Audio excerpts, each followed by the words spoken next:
What's up, fight fans? We are back at it with another edition here at Round One Sports TV. I'm always your host, Edwin. And where do all fights start? Round one. We have an amazing show for you here today. This is a big one right here today. Turki Alalshikh is about to take over boxing. And what does this mean for boxing? And Naoya Inoue is the most avoided fighter we have today. We're going to be breaking down a lot of top stories in the sport of boxing. Stay with us. Hit that like button. Subscribe to the channel. And like always, let's get right into this video.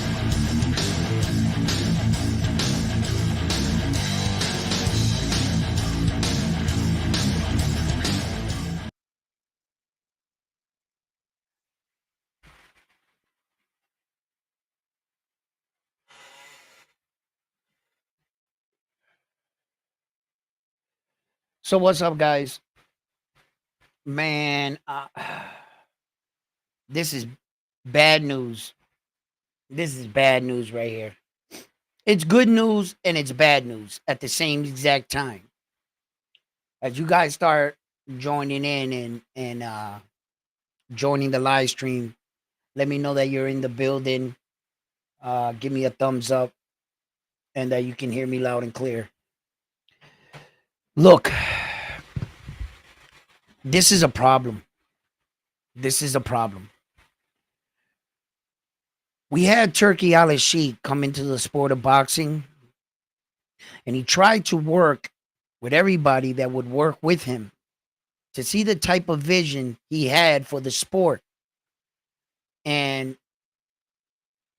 when he came into the sport, he wanted to bring the sport back up to its glory days, where you talk about boxing with NFL, Major League Baseball, all the major sports.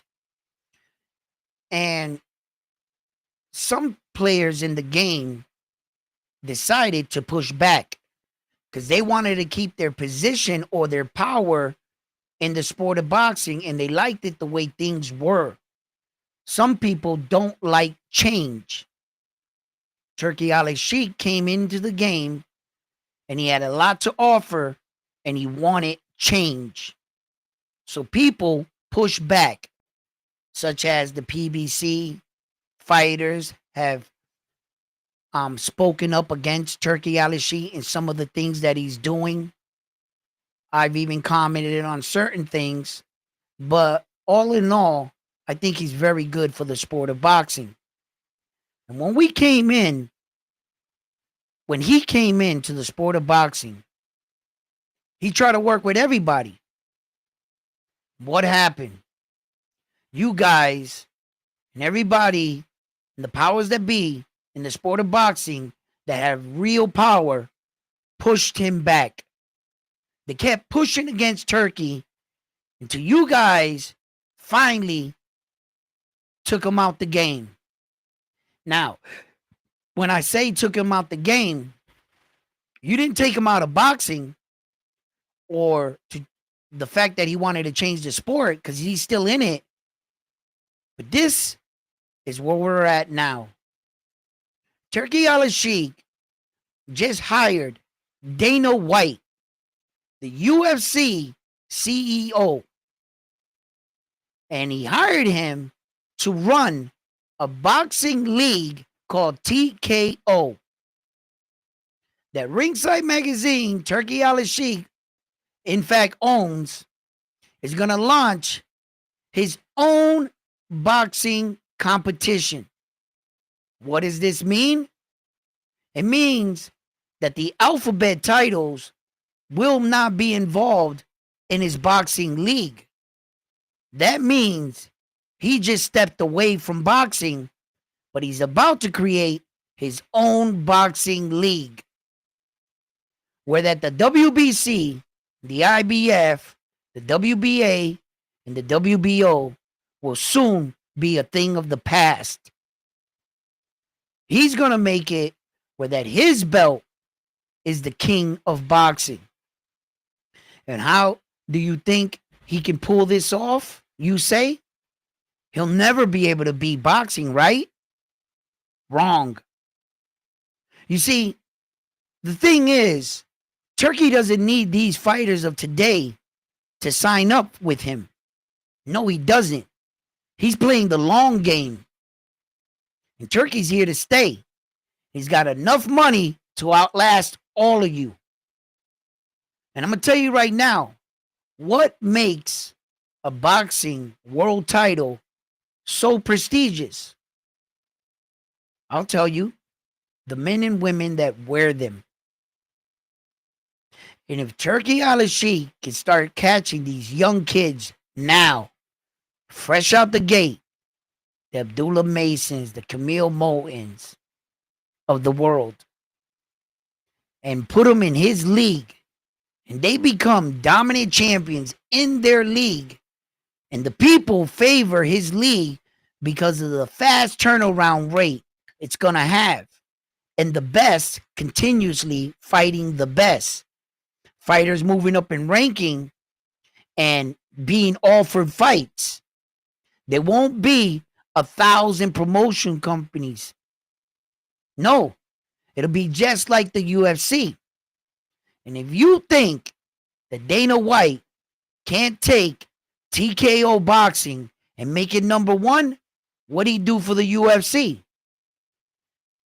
And for your casual fan, I already had this conversation. I'm in the barbershop today, as you can see, and I'm talking with somebody, and the first thing the person said, he said, it's not going to work. I said, why?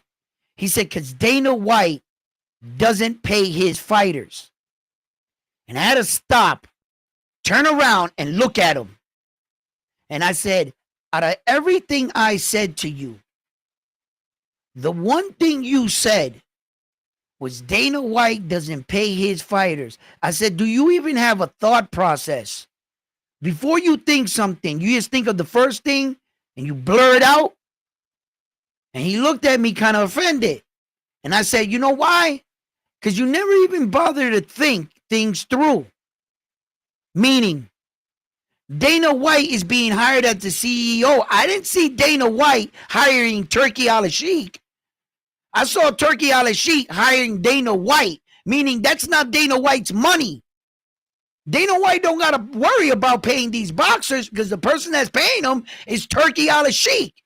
And he seems to be paying them well. And he's already well-versed and well-schooled in putting on events in America and what these fighters are worth. And I said, out of everything I said, you said Dana White doesn't pay his fighters? He's not being paid to make payroll. He's being paid to organize events. Not no payroll. Turkey worries about that. And then that made me think. I said, I wonder what a lot of people's perception is of Turki Alalshikh. I mean, for God's sake, we're not dealing with a billionaire. That's not a billionaire. That's not a millionaire. He's a trillionaire. They got so much money. When you deal with people like that, do you view him as a separate entity, like by himself doing all this shit? What you probably don't see are the 35 freaking lawyers, smart people that they hire on a daily basis that follow them around. He has some of the greatest minds in the room with him. Turkey. He doesn't have to think of everything himself. Rich people didn't get successful by themselves. They build shit and they hire the best. When you got that much money, you mean to tell me you don't got enough money to hire the best student out of Yale, Princeton, Harvard? You don't have the best lawyers in your corner. The best minds thinking for you. The best strategists. The best negotiators in the world. This man is a trillionaire. He's got some of the greatest minds. And when you look at the things he does, some of them, to some of us that have never dealt with business on a world stage like that, we might not understand some of his moves. Sometimes I don't understand them, but I'm starting to figure this shit out. We just lost Turki Alalshikh. We had him in our sport, boxing, with the sanctioning bodies. The way it's always been. He was willing to work with everyone, and people didn't want to work with him. So now he went and bought the Ringside magazine. First move. First major move. He came in trying to play nice. Playing nice didn't get Turki anywhere. Turki said, I'm going to bring this sport back one way or another. Because he sees something in the sport. He went and tried to do business with all the top promoters, and they all wanted to scam a little off the top. Do you really think that Turki Alalshikh didn't think of people like Oscar De La Hoya, Bob Arum, Ed Hearns to run his new company, TKO Boxing? Did you really think that he didn't think of all these guys that's had a foot in the game? Why would he go out and get a man such as Dana White that really doesn't know anything about boxing? Although Dana White started off with a boxing gym in Boston, he was ran out of Boston by Whitey Bulger himself, and he went into mixed martial arts. So he's well versed in boxing, Dana White, to tell you the truth, but he hasn't dealt with a lot of boxers, is what I mean, right? Why would Turki Alalshikh go out and hire a man such as Dana White when the other boxing promoters been around the game a lot longer and know a lot more about the boxing? What does that tell you? One, Turki looked at all of them and said, you guys been in the game this long, and this is how far you've gotten. Oscar, you can't even bring up your own company. All of you are incompetent to what I'm looking for. I need someone to build, a visionary, someone that came in and has a vision for something. That's what you guys all lack. You guys might know a lot. You guys are experienced in the game, but you guys are no Dana White.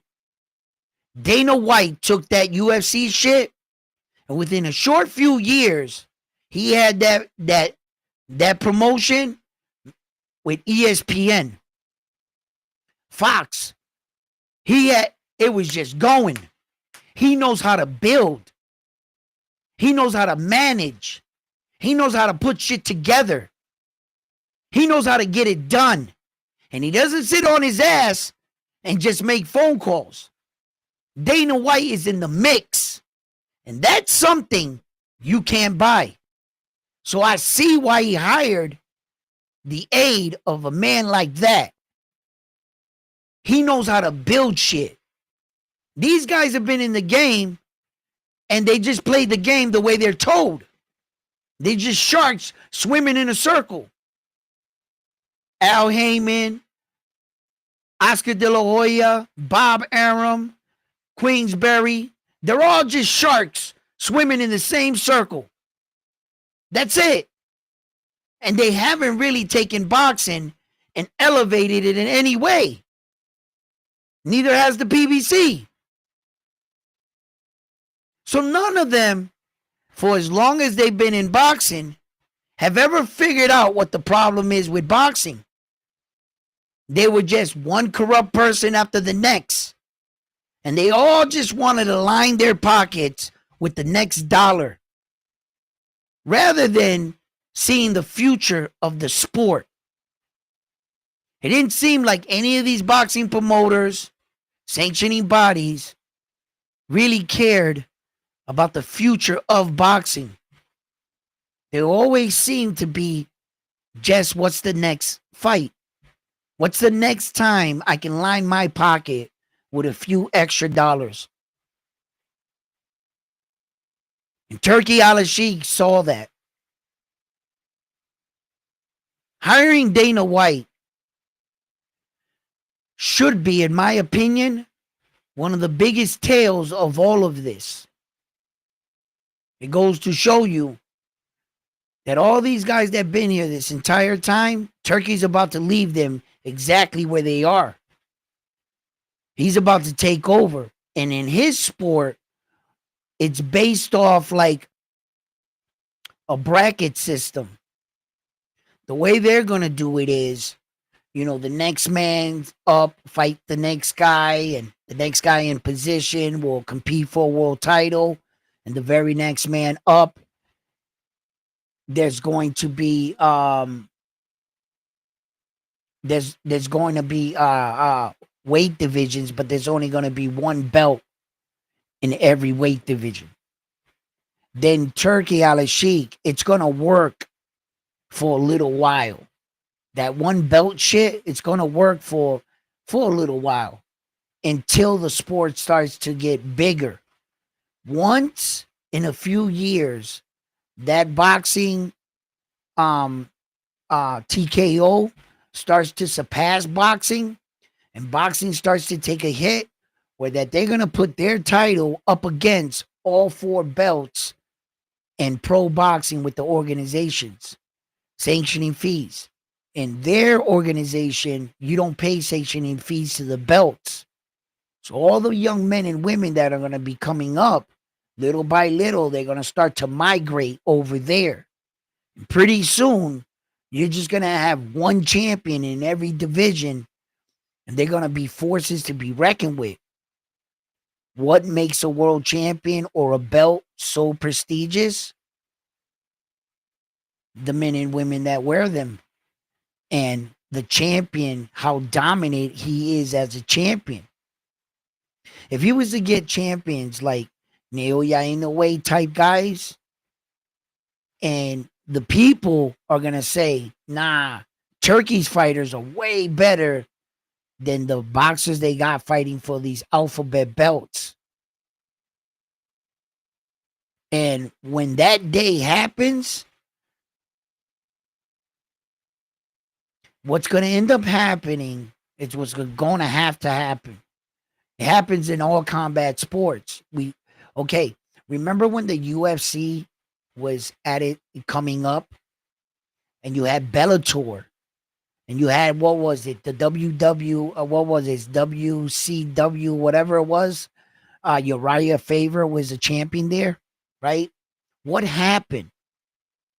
The champions and those organizations hopped over to UFC and fought the UFC champions. What happened? The UFC champions won. They won. And once the UFC champions beat them, it gave the UFC the credibility as the top mixed martial art organization. And then all the champions from those little ones started hopping over to the UFC, and the UFC took off. Ain't that the way it happened? That's exactly what's going to end up happening in this situation. I'm trying to tell you. Turki Alalshikh at some point is going to take that TKO champion, and he's going to put him against our champion that has the alphabet belts. And on that night, if that TKO champion beats our guy, it's going to solidify that part of boxing is better than this part. And little by little, year by year, you're going to see the decline in this kind of boxing. The boxing we've always had. And Turkey is going to take over with his. And what does this mean by Turkey leaving boxing? because he just left. He just walked right out the door. Why would Turki Alalshikh support both? Why would he continue put events for the alphabet belts when now he's going to be competing against the alphabet belts? So all these cars, Riyadh season, we were starting to get accustomed to, they're about to leave. He's got a few more fight cards that he already had in line that he promised those fighters and he's going to be a man of his word. He's going to give us a few more shows. Then after that, Turkey's out of our boxing for good because we didn't want to work with him. What's up, Frontline? We didn't want to work with him.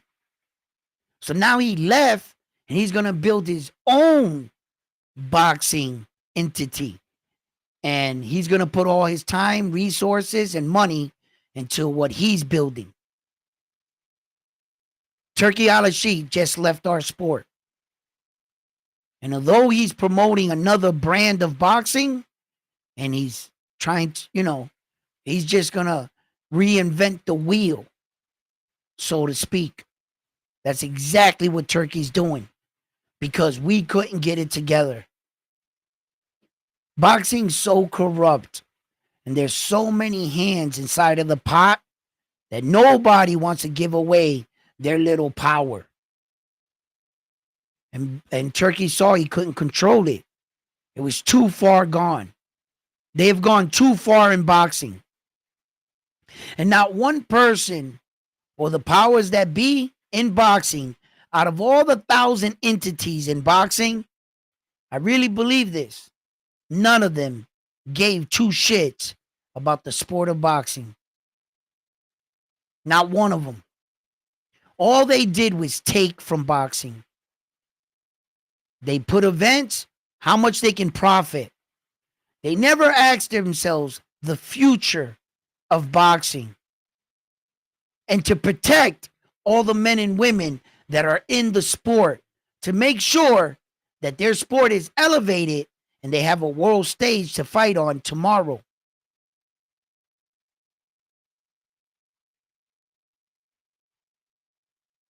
Why am I pushing this narrative? I'm not pushing anything. You want to see it? What narrative am I pushing? Here, check this out. I'll put it on the screen.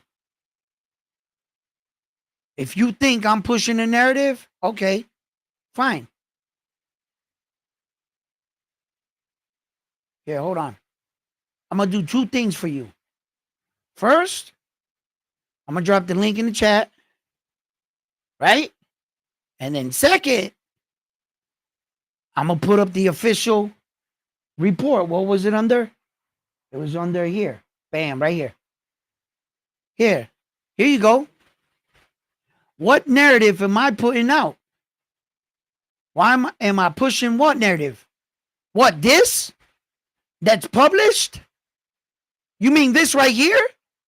Is this what you're talking about? Because this is what the world is talking about right now. I don't know if you up on it. Look at. Access for all the boxers to the UFC, combat and sports, performance, training. Look at this. He's giving Dana White all the power. All of it. You mean, is this what am I talking about? Because this is what the world is talking about. Look, right here.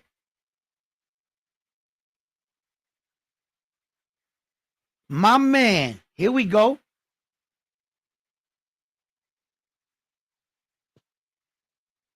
Talk to me. Can you hear me? I can hear you, brother. Yeah, it's all good. Yeah, why y'all pushing that narrative, man? Like dude taking over boxing. He ain't taking over boxing. Who, Turkey? He's Yeah, not. Turkey He's not taking over boxing. He's going to reinvent it like the wheel. reinvented like the wheel. Yeah, He yeah. meaning we just pushed him away from our sport. He just left. He just walked right out the door with that article. He's not Oh in well, boxing no more. oh well, we didn't need him.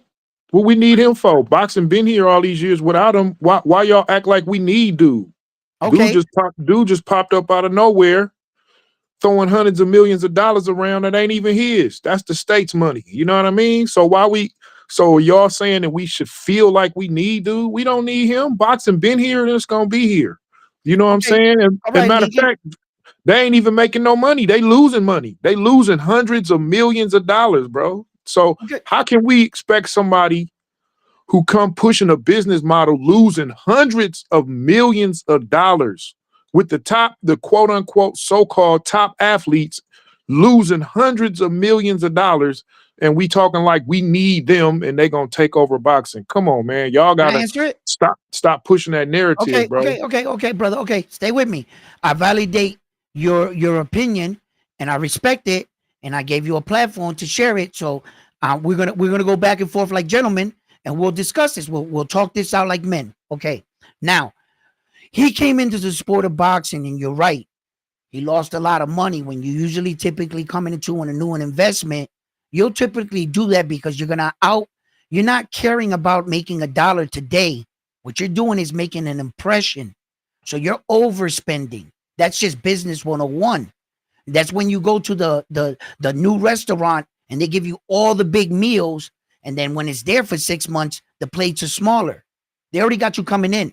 See, so that's one thing. And then when Turkey came into boxing, he's not a billionaire and he's not using any money. He's a trillionaire and he's using the prince's money, right? So when Turkey came in, it was a sport. It was a sport that was in chaos. When you see boxing on the news or ESPN, it doesn't have a platform.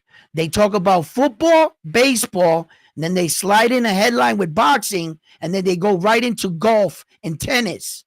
It's a joke. Boxing as being promoted is a joke. If it wasn't for YouTube and these platforms, it would never really get out there.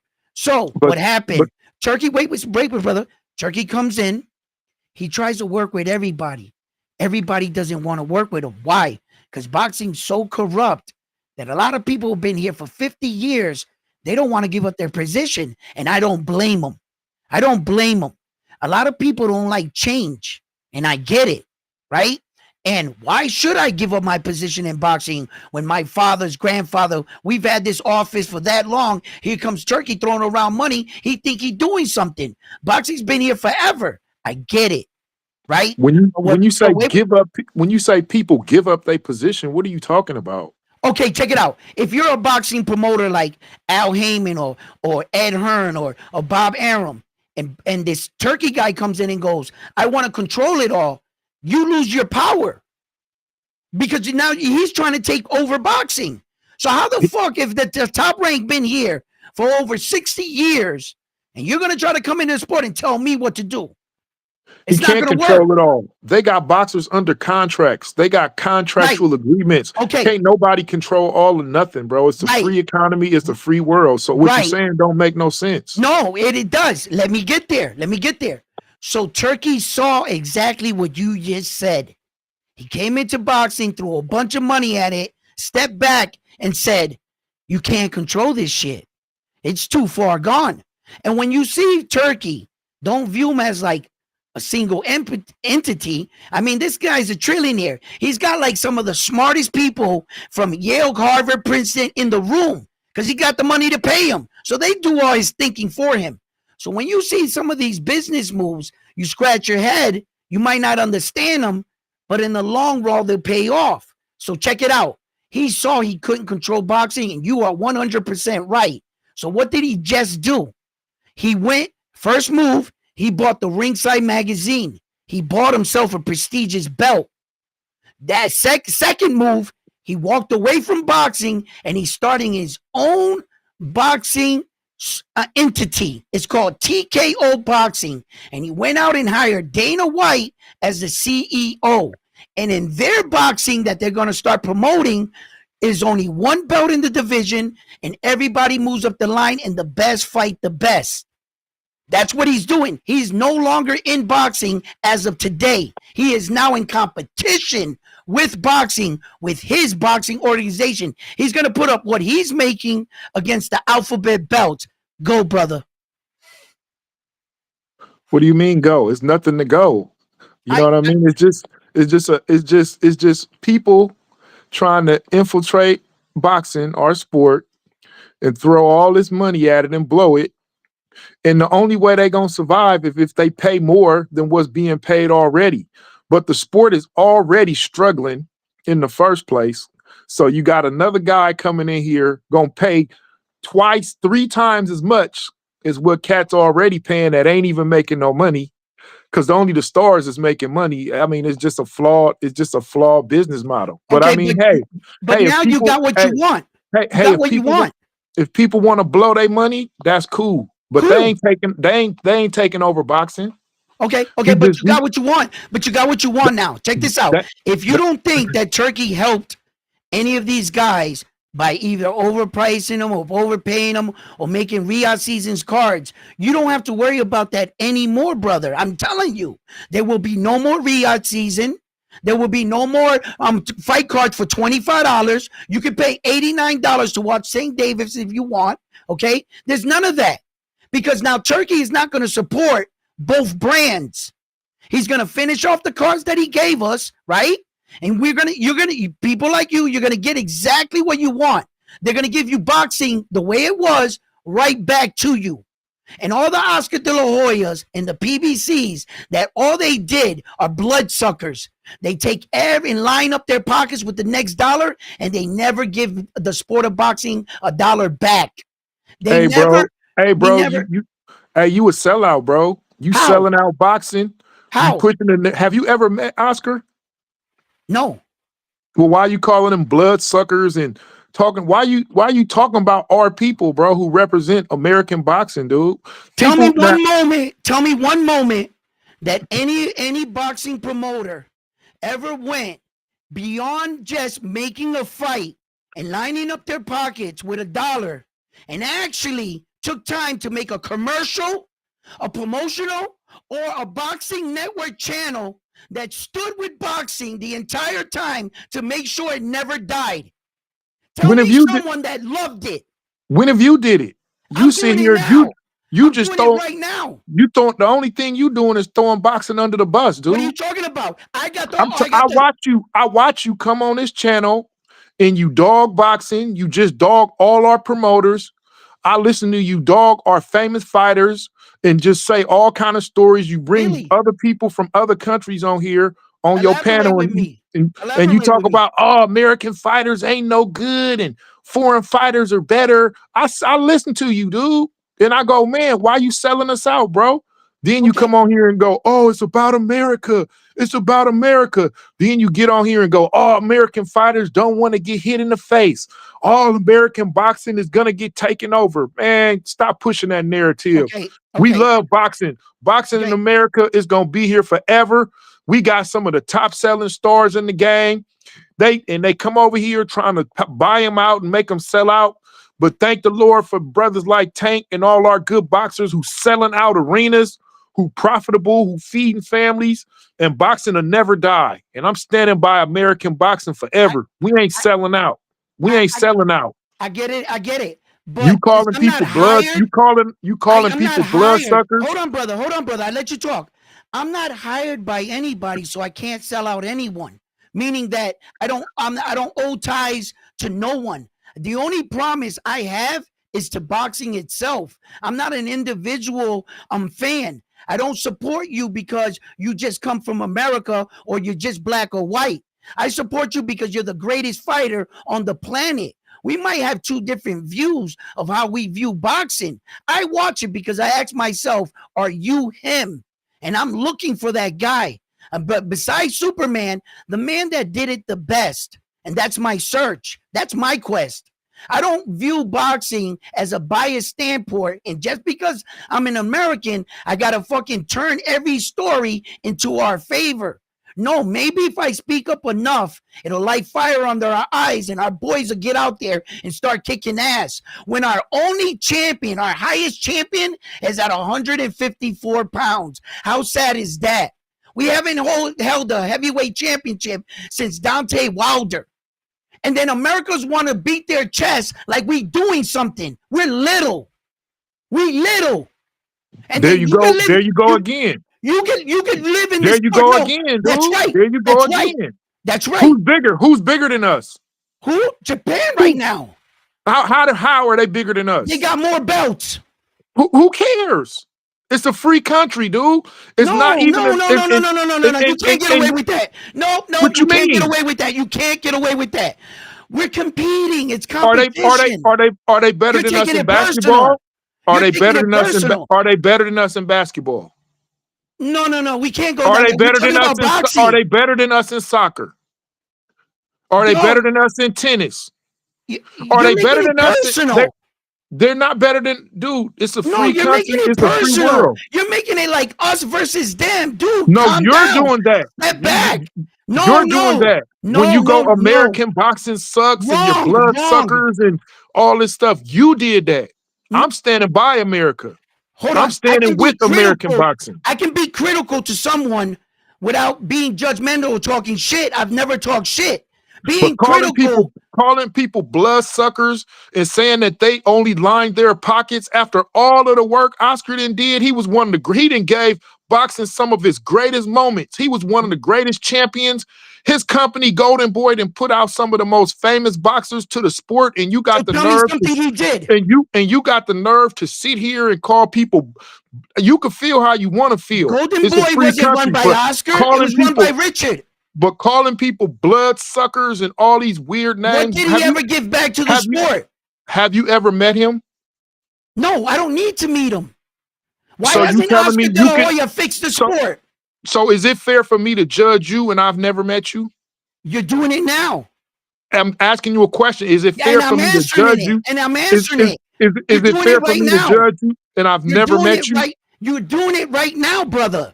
I didn't judge you as no, yes, I'm saying no. I'm saying you just judged me and said that I'm speaking against American, and I've never done that. You just did. No, I didn't. You said you called all the promoters blood suckers. That's not speaking against them to call them blood suckers. No, that's a name. That's a name. You're taking it personal. So if somebody that's your problem. So if somebody called a member of your family a blood sucker, you wouldn't take it personal. That's a name. If somebody called your sister or your mom a blood sucker, you wouldn't take it personal. What I say about that person, does it reflect them? Then it shouldn't affect them. Hey, I ain't gonna argue with you, but I'm just saying, bro, I don't know who you working for, dude. But I've been noticing you. I wish I was working for somebody. Somebody pay me. Come on now. American boxing. Hey, American boxing is here to stay. It's here to stay, bro. Is it? Well, and you throwing it under the bus. I tell you what. You throwing it under the bus. When Turki Alalshikh launches his TKO, we'll see how much. Here you go. Right. Here you go. Here you go. You're right. You making assumptions. Have he launched it yet? Yes. I just showed you the article. Have he launched it yet? I just showed you the article. Who wrote the article? Him. The company he owns. He owns Ringside Magazine. So they're biased. Dude, did you not see the interview? You must have not watched it, but they have an interview today that was released with him and Dana White, them signing the agreement on the papers, shaking hand, and it's official. It's being launched. How many fighters have they signed? What are you talking about? I'm asking you a question. I don't work there. Well, then how can you say they're going? Well, how can you say they're going to take over boxing and all this crazy stuff? And you don't even know if they even got one fighter. Okay, check this out, right? Apparently, you must think that they need the fighters that are boxing today. You're sadly mistaken. We don't need your Tank Davises or Terrence Crawford or Naoya Inoue's or anything. That's not what you're supposed to do. You said we. You just said we don't need. Right. As a businessman, I'm thinking as a businessman. I'm thinking as a businessman. Caught you. Who you working for? You said we. Who am I working for? You said we don't need your Terrence. So who is the we? Okay, you're taking my words a little too literal. I'm not that big, bro. I got 3,000 subscribers. I wish I was working with somebody. Come on, man. Why Don't would you say we? because I'm acting like a business. I'm putting myself in their position. That's Why what would you you? do. Go ahead. Go ahead. When Go I ahead. think Go things ahead. through, I put myself in that situation as them so I can answer it. Go ahead. If you let me, when they don't need the Tank Davises of the world or any of these fighters. What you're doing is you're going for the long haul, not for the short term. He's not looking to compete with them tomorrow. What he needs are rising stars that'll take over and be dominant in his boxing. What's going to end up happening is that TKO belt, what they're going to try to say at one point in time, their champions are stronger than the alphabet champions. How do you And know?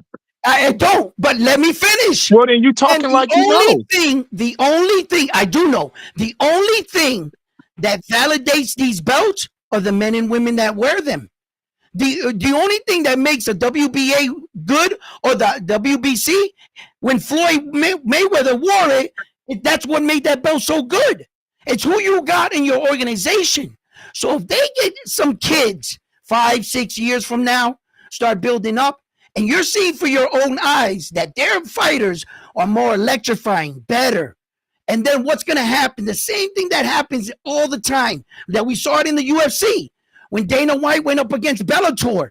He took the champions from Bellator, put them in the UFC. When the UFC won, it catapulted the UFC. That's just business, bro. And then who did he hire? He went and hired Dana White. He didn't hire Oscar De La Hoya, nobody that was in boxing. Why? Because he looked at him and said, you guys have been here this entire time and haven't been able to fix the problem. You guys are all incompetent. And he went and got a guy that built the UFC from the dirt ground. He's a builder. He knows how to host events. He knows how to put shit together, right? So he went and got that. Versus He said they.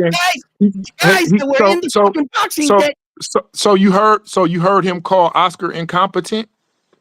I'm calling Oscar incompetent. Me, round one sports talk. You said that he said that Oscar was incompetent. I said he must have saw. He must have saw they were incompetent. That's me saying that. Why would you put those words in his mouth if you never met the Those man? words in one mouth. I just cleared it up. It's me.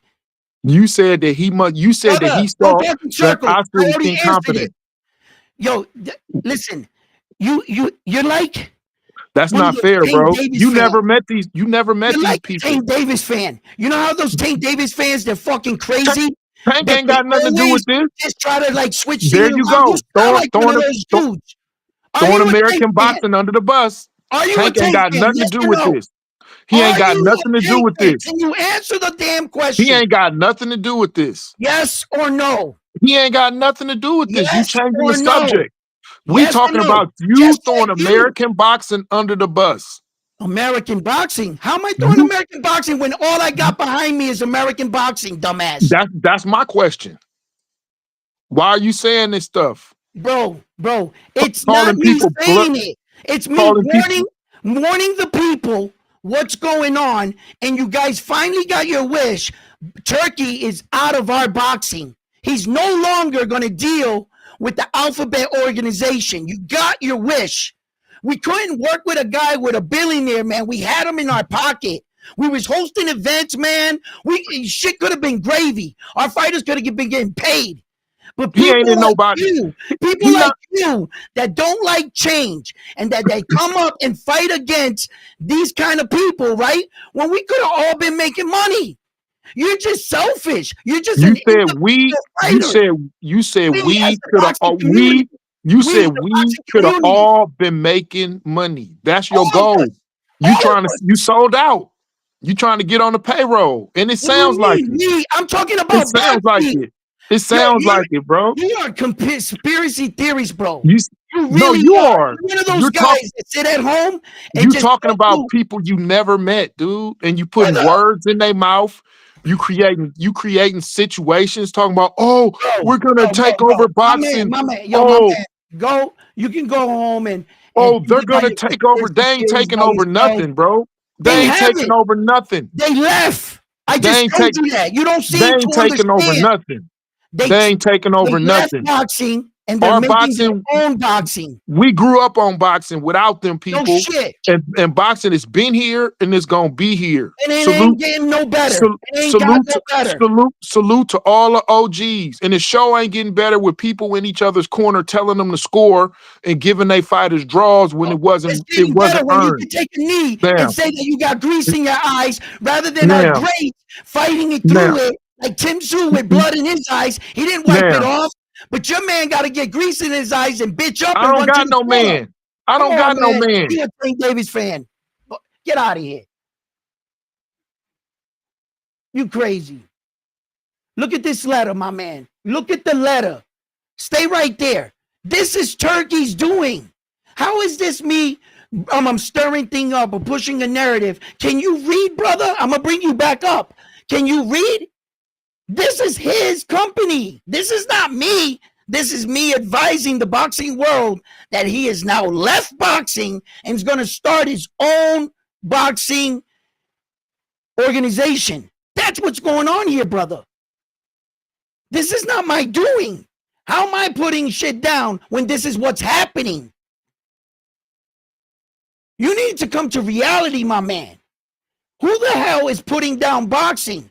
I love the sanctioning bodies. I love these belts, bro. I want shit to stay the way it is. You sound silly. I'm telling you what we had and just lost and what we're going to have to start competing against. And it's not going to be tomorrow.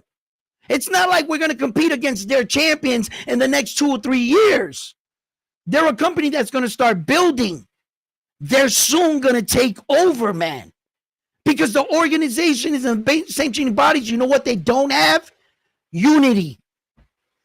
Unity. There's too many outside sources. There's too many boxing promoters. There's too many hands in the cookie jar. There's no structure. There never has been and there never will be. And that's why people like you never want the corruption to end in boxing. You like it the way it is. The way they call draws on big matches. The way that you can give and pay for judges. You love the corruption and you want it to stay. And when someone wants to fix something, it's people like you that is fucking up boxing. Are fans like you that promote the corruption. It's fans like you that don't like the change because you like it the way it is, that you can buy a ref or take a knee when you get a little grease in your eye. It's fans like you that don't want it to be fixed, that want the purity. I want every boxer tested for steroids. I want every the best fighting the best.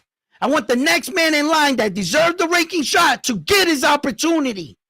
I want Saul Canelo Alvarez to stop ducking David the Monster Benavidez. I want the corruption in boxing to stop. And you are promoting to keep the corruption, to keep it the way it is. That's all you want. To be able to pay for your favorite fighter to win. What do you got to say to that? I'm letting you back in. Hello? Yes, I'm letting you back in. Speak to me. First of all, you never met me. You talking about grease in a fighter's eye, dude? Where you get that from? You just making up stuff, bro. I'm talking about Tank Davis. If you're not aware of it, then you're not aware of it. Then, but everybody in the world knows But what I'm why talking would you about. put that on me? I don't have I didn't nothing put to it do on with you. I that. just brought it up as a point. You know what I mean? And Why do you think you you're so you talking special to, that everything I say is to you? I'm talking to the people. but You're you not that said important. you said No. it's me. I was speaking I to ain't the got nothing to people. do with none of that, man. Okay, then they shouldn't affect you. Well, I then was why you speaking bringing to it the up? people because it's my show and I'm talking to the fans and the people. I said we're in a time where a person can get grease in his eyes because that took place. That has nothing to do with you, brother. But your ego is so big that with everything I say, you think it involves you. So How many people? out of the equation. All I'm saying is, all I'm saying is, man, you come on here talking negative about Nah, anything brother, we American. gotta Oh, fix boxing. I love Oscar, boxing. Oscar, you talking about Oscar and all the American promoters are lining their pocket Can I and ask they you a question? haven't Okay, done, wait. Stop, stop. they haven't started a YouTube channel or nothing to give back to boxing and all this kind of crazy stuff, Not man. You YouTube should knock channel, that off, bro. ESPN channel, not a YouTube. That's too small, bro. What Knock are it you off, talking about? man. Why Knock it hasn't off. These a people, boxing? you Why come hasn't on here, boxing? Look at you the talk about NFL. Tank. The You NFL. talk Excuse me, about brother. Tank almost every other day, putting him down. You talk about the Haneys, you talk about Inoue and all these dudes. These people feed you because you run a channel and you get your little donations off talking about them. Just have some respect, man. I Okay, turn all these YouTube channels, they disrespect these fighters, and I'm like, man, how can you disrespect the same people that's feeding you? You use their that's the name and your problem. titles. That's the Man, problem. Wait. show Excuse me. these young men some respect, Okay, man. you're right. You're right about one thing. You don't have Hold to on. put people down. Hold You on. don't have to do that to You're get your right clicks, about. bro. Listen, brother, chill. You're right about that, and a lot of these YouTube content creators do that. I It's can imagine. horrible. Wait a minute, stop. I can imagine you've been around the block more than once. Unfortunately, you pulled up on Round One Sports Talk, where that here everybody knows since the day I started my channel, I'm controversy with a lot of fighters and things, but I'm never biased because I don't have a You horse in always the race, biased. and I love every fucking fighter. You I don't love love every fight. Javante Tank Davis. You don't But, love every but fighter. yes, I do. Yes, I No, you do. don't. Yes, No, I you do. don't. But I listen to I you. The gotta only tell you fighters you something. loved I gotta first you tell you started something. off. I've been watching your Check this channel out. since day one. No, you The only haven't. fighters you love was Matias. You love Matias, and that's cool. He's a great fighter. There's no problem with loving who you love, No, man. You you love haven't. who you want. You were And with then when me on the other Matias channel when lost, I argued with homeboy about Matias. So don't then come soon as walking in Matias here. lost, you switched Don't off come of here Matias. walking up in here acting like you've been on my channel all this time and you know who I am. You've been here 3 Man, times. soon as Matias lost, you switched over, dude. You switched I over. switched over to who? What do you? How did I First, switch over? then you started jocking Ryan when he Okay, had his little sting with Devin Haney and they little drug debacle. Then you start pumping that little narrative, talking about the boxing organizations don't got no authority, and you blame the people that work for the company, saying it was some. all right, hold up. Stop right there. Stop right there. I gotta stop you right there. Now, if you're gonna come up on my channel, right, brother, at least you gotta like tell the truth. Like you can't just be walking up on here acting like you know who I am, just telling outrageous lies.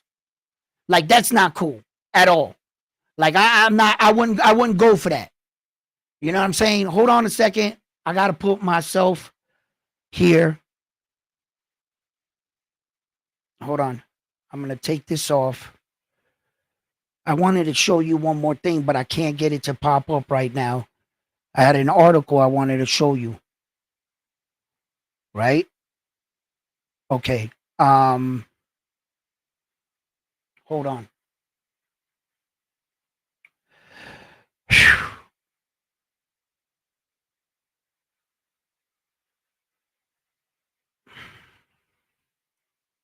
I can't find the article. All right, brother. Listen, I had let you have your time up here, right? To express what you wanted to express. And I'll bring you back up. But honestly, you cannot come up on my channel and just saying lies about me like you've never been on my channel before. You don't follow me. You just hop on different platforms and you seem to have this impression of all the experiences you've had throughout the channels of how guys are dogging fighters and this and that. Obviously, you don't have a YouTube channel. You don't understand that we we're we're promoting boxing and reporting on boxing. So all the events, all stories is up to the content creator of what they should put out.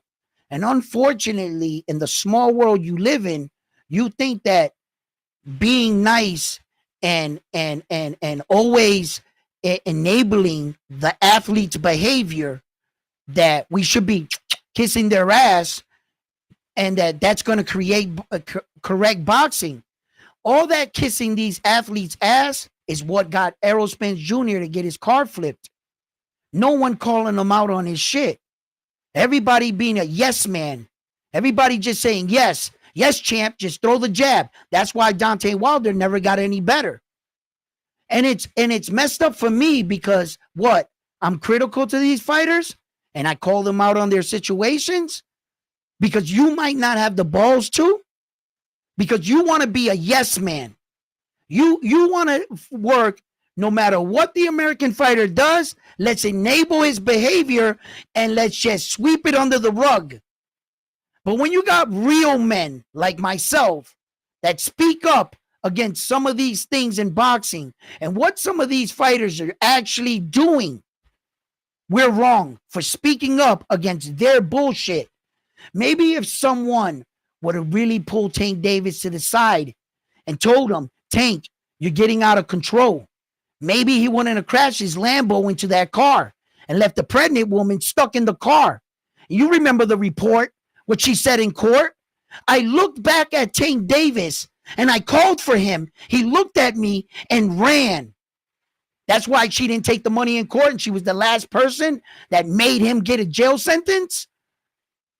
So when we bring up these stories, what are we supposed to do? Say, no, don't promote these stories about Tank because we're killing boxing. No, motherfucker. Tank, you did that shit.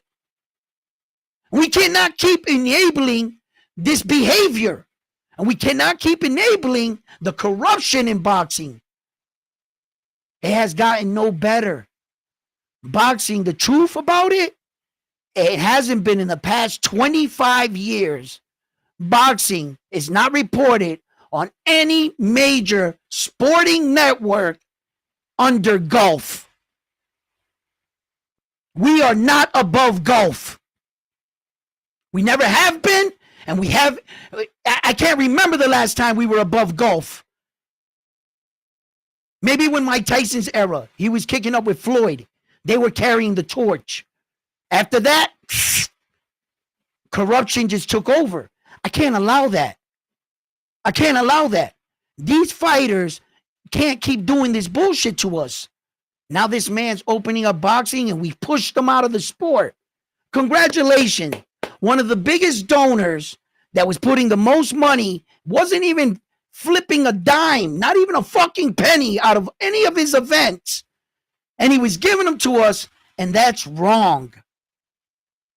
That's wrong.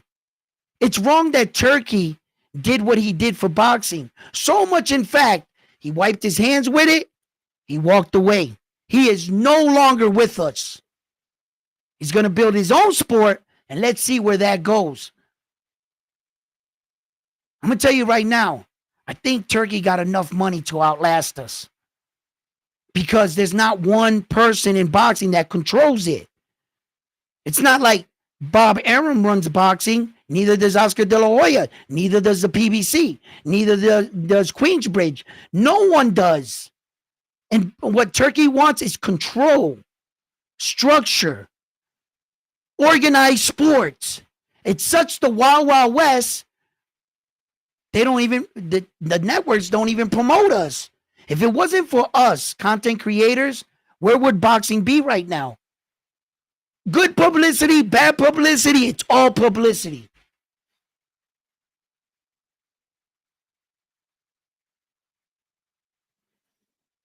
Why do you think we have laws against monopolies? We do. Why do you think we have them? For that way we don't have a monopoly. Sony's being sued right now for that same reason. So why would we allow somebody to come into this sport and start a monopoly? Okay, check it out. Do you see a monopoly in the UFC? No.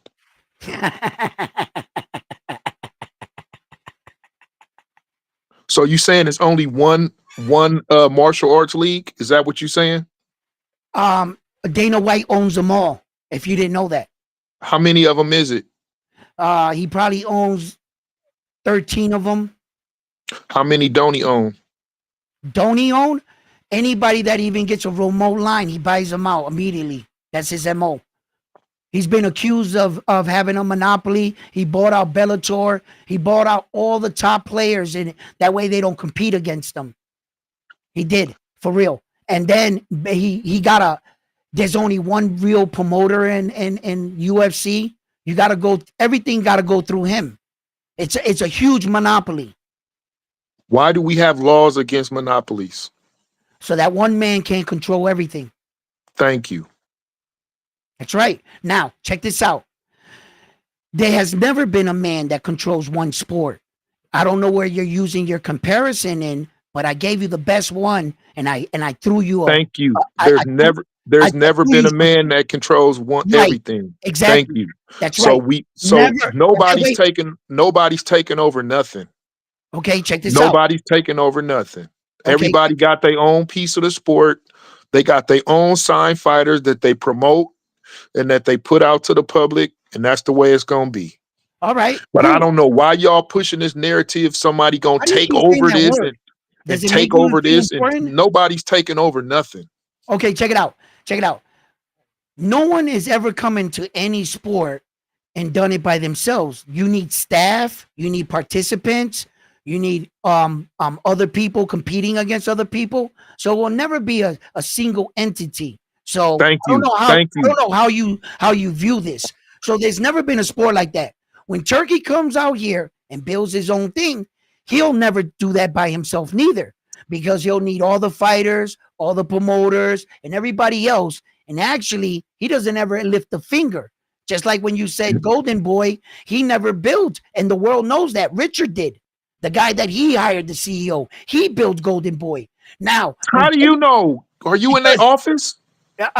that's not a secret. But anyway, Have you I'm giving ever you, been? you can Have you look that ever up if even you met want to. those people? How about this? You look Have you it up. ever met those I've already people? looked that up. I'm moving forward. So anyway, You just making up stuff.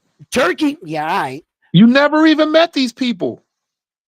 I wish they could come on Anyway, air and defend themselves. Why don't you ever? Hey, why don't you have Oscar on your show and let him defend himself when you call him?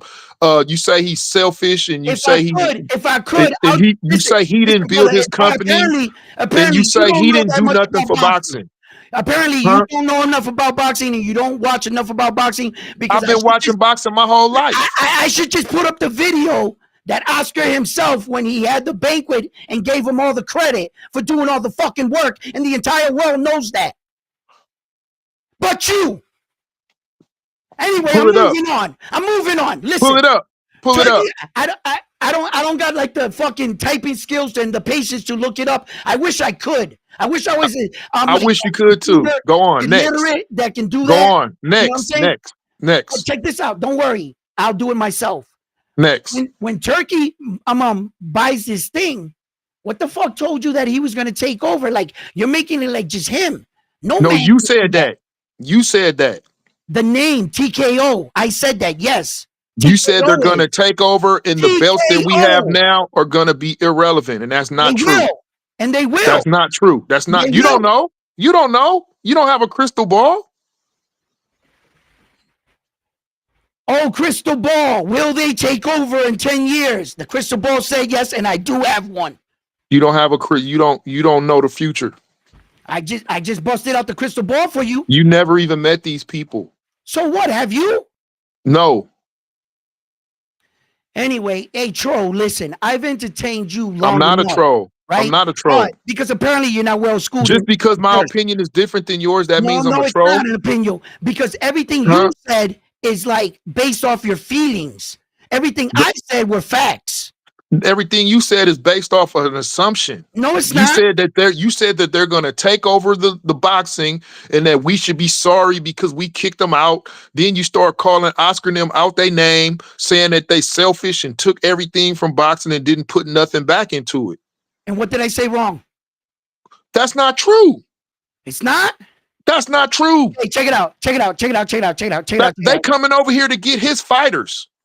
They don't have no league. They don't have no league without coming over here getting our fighters. Wait. Whose fighters? Did you know that? Who told you that?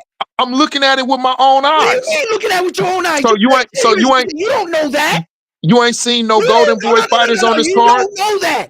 You ain't seen no Golden Boy fighters on this card? Who the fuck fighters is he stealing? All I'm I'm being saying is American. I accusation. support our boxing. I So you support like to make American boxing. accusation and false I didn't call. accusation I on didn't call to people, argue with you. I didn't right? call to argue with you. I'm No, just but you telling like you. making Check it out. accusation and false Hey, accusation bro, on you getting people. emotional. You getting emotional. Check it out, though. Check it out. Emotional. Check it You're out. coming up here Check it lying, out. lying, Listen, bro. Listen, coming up bro. here Listen.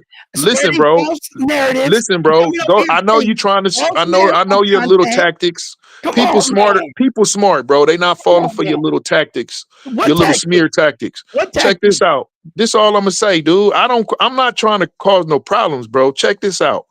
All I'm trying to say is, man, What are you saying? you pushing your turkey narrative, and that's cool. Pushing turkey narrative? That's cool. You can I'm push your pushing narrative, turkey. bro. Just because you say But that check doesn't this make out, it bro. so. You don't have to throw other people under the bus to push other people, dude. You could push who you want. But you don't. I didn't even bring up Tank or none of these other fighters, dude. I didn't bring up Yeah, because who you else you can't. threw in there? You threw Earl Spence in there. He ain't got nothing to do with this conversation. You threw who else you threw? You threw Wilder in here. We ain't got nothing to do with this conversation, bro.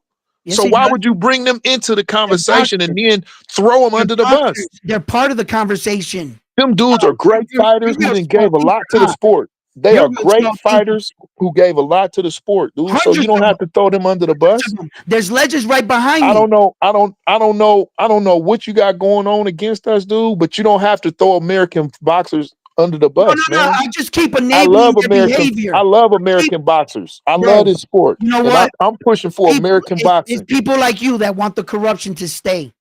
You're What the corruption? problem with You just boxing. making that up, You are dude. the You just problem making with it up. boxing. You Slow just down. Hold on. You are the problem with boxing, bro. You are the problem. You don't want to call out your American fighters on the bullshit they do. All you want to see is all the good that they do. They can never do any wrong. You are exactly what's wrong with boxing. People like you.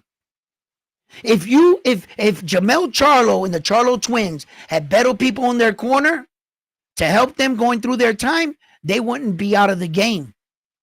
They would probably still be boxing. If people, the right people, were still in Mike Tyson's corner and Customado would have never died, I think Mike Tyson would have been a hell of a champion. But it's people like you that keep coming on these channels and try to talk like you're promoting for boxing. Try to talk like you're supporting all American fighters. But in the same breath, you want them to stay as corrupt and as down as possible. That's what you're pushing. You don't want us to call them out on the very things they're doing. No, no, you hate it. You like to keep us down. You don't like change. You don't want anything to get better. You just came up on my channel and said, I love boxing and it's been around forever and it's going to stay the way it is. It hasn't worked. It hasn't worked. When's the last time boxing got on a world stage where the sports world took them serious? You say that Oscar De La Hoya and all these people that you claim are good for boxing, they've never done anything for the sport. The NFL has an NFL network. The Major League has a Major League network. They got staff, reporters, always promoting their sport. Which one of the promoters in boxing that you say that loves boxing so much and they're so good for us, what have they done? Which one of them branched out the boxing league promoter and reporting like the NFL? What boxer? What promoting? How is boxing okay? When in what era was it okay for you? All you liked were the fighters, but the situation never got any better. That's why boxing never achieved anything. The only things that achieved something were the actual fighters and the fights they gave us. Now, those are legendary fights, and those are memories I'll never lose. The moments and the memories are separate than the boxing entity itself. You don't seem to understand that. What you wanted to do is for boxing to stay exactly where it was. It was drowning before Turkey came in, and it's drowning when he left. Everybody left boxing. HBO, Showtime, Prime didn't sign that deal with Tank. They went in, Prime Amazon signed it with the Japanese guys. Why? Because they take them dudes serious. Why didn't they sign with Tank? Why didn't PBC sign that? They pushed out everybody in boxing. If it wasn't for Turki Alalshikh, where would you watch boxing at? Pro Box? Who else is going to stream it? The Zone? PBC last year put 5 events total for the year. How are they helping boxing? They're destroying it. All these fucking companies, bro, are destroying boxing. But this man came on my show talking about the spirit of boxing, like the men and women that gave us our moments. He took the legend of boxing and tried to say, hey, boxing's okay. There's nothing wrong with it. He doesn't want to look no more further than the events that took place. No, there's a big problem here. A huge problem in boxing. It's not working. All the streaming networks are leaving. We don't got HBO. We don't got nothing. We got shit. And Turkey's all we had. And I don't like what Turkey's doing with a lot of boxing. You think I like that fucking undisputed title? Bro, that was a piece of garbage. I didn't want to see that belt around the dude. I wanted to see all 4, 5 major sanctioning bodies that were in attendance. I didn't want to see that bullshit made up, undisputed that Turkey made. I hated that.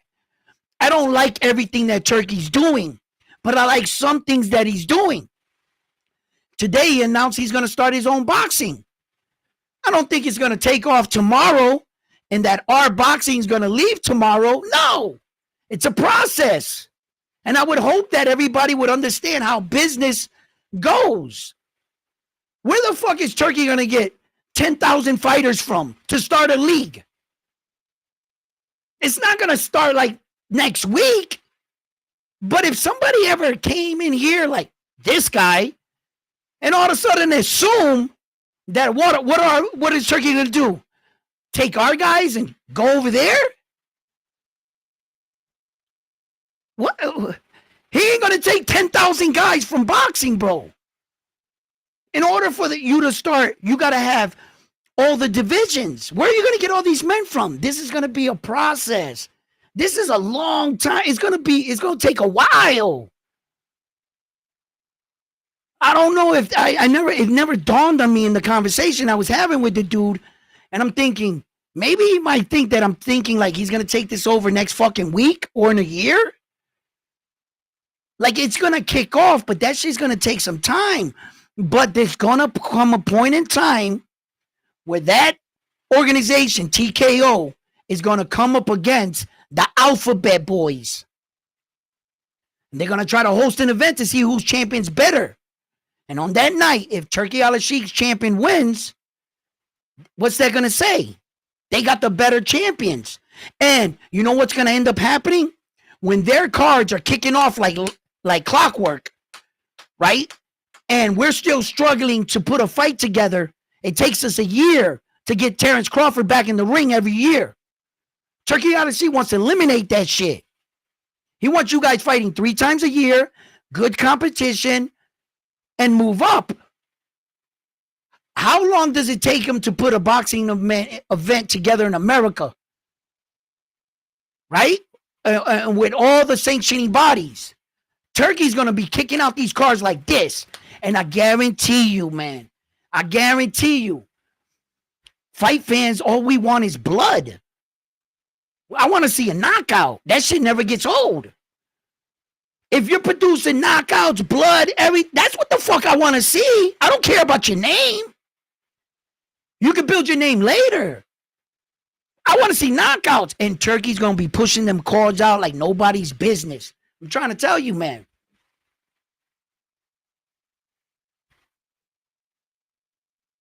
Lincoln. I'm here. All I'm saying is It's your channel. You could promote who you want to promote. It's I'm cool. not promoting anybody. That's the problem. It's Stop saying cool. that. It's I'm cool. reporting. But you don't have to throw American boxing under the bus. That's How? all I'm saying, bro. How did I do that? Tell me. We was talking about leagues of boxing. People start new leagues, Yep. and you had the opinion that the league that we have now was going to fail and disappear, We and don't have a league.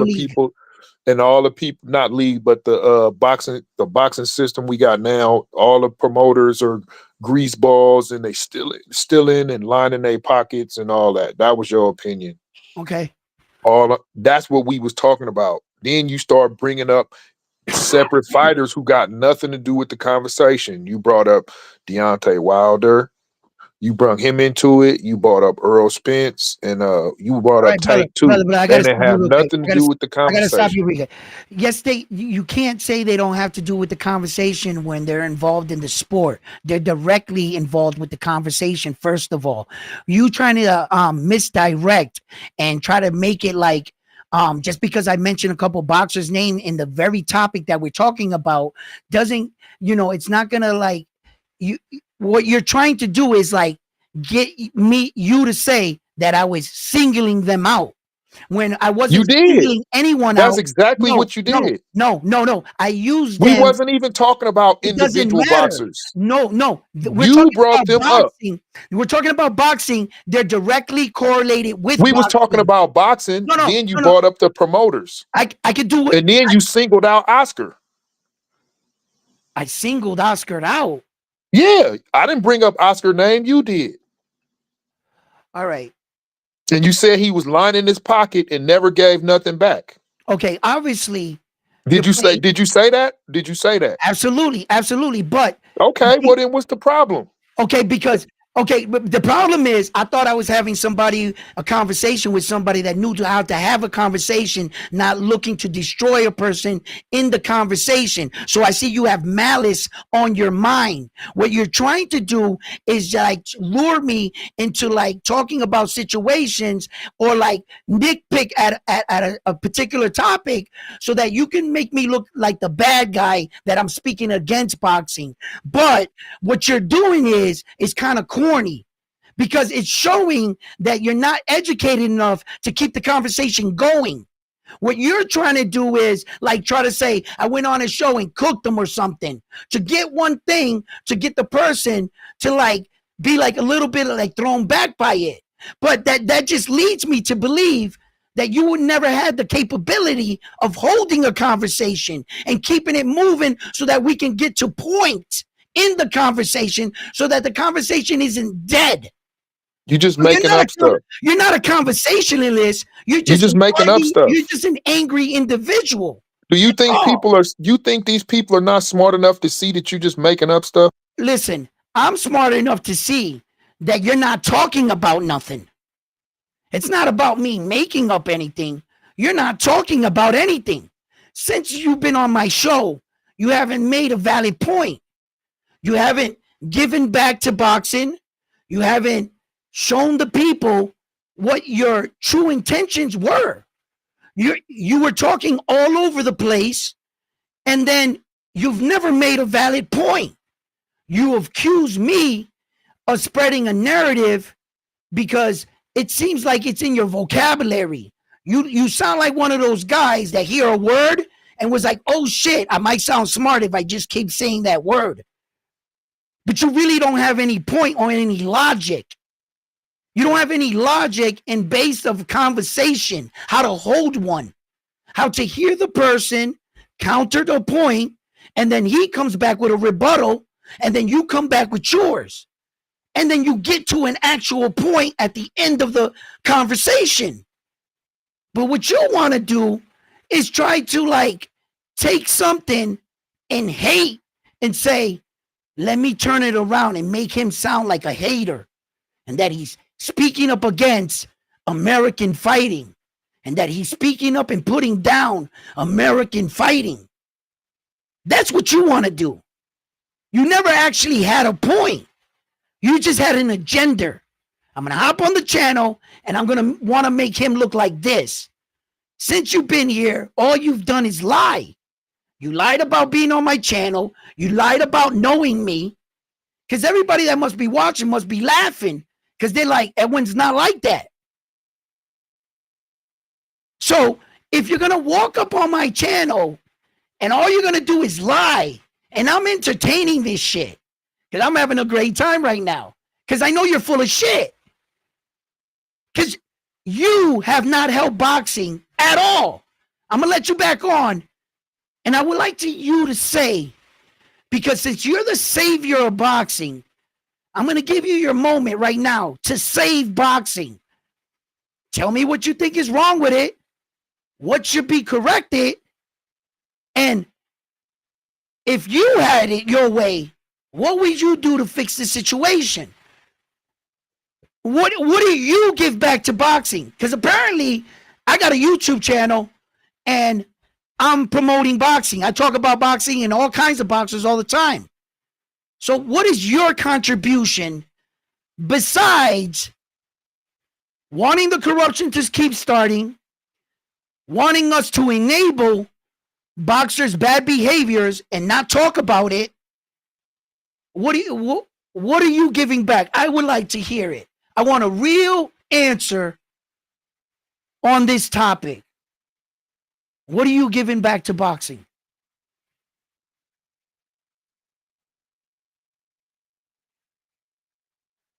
Can't do it. Can you do it, Lincoln? Huh?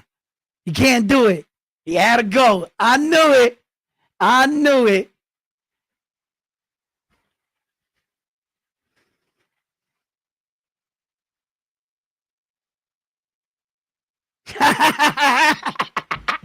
Tell us to get in a boxing match with you. I wasn't even reading all your letters. This dude is ridiculous. This dude is a copy of a what? Yo, my man Lincoln. What happened? What happened, Lincoln? Yo, front line, hop up. I'm gonna drop the link. My man, he just wants to keep the corruption going. I like box. I like when they call draws. I like it. I like draws in boxing matches. And I want it to stay like that. I want these judges to keep ripping us off. I want these referees to keep ripping us off. I want the powers that be to be able to dictate everything they've been doing. Keep it the way it's going. It's fucking fine. Boxing is fine. Lincoln is back. Should I let him back up on the channel? I don't know, Lincoln. You're starting to worry me. I don't want you to harm yourself or do anything. Lincoln, I swear to goodness, if you come up here speaking that narrative shit and you ain't got none of really purity to say about boxing, come on, Lincoln. Lincoln, where you at? What's going on? Say something great about boxing. Say something. I just want to salute all the fighters who out here working hard every day. There you go. Trying to earn a living for your family.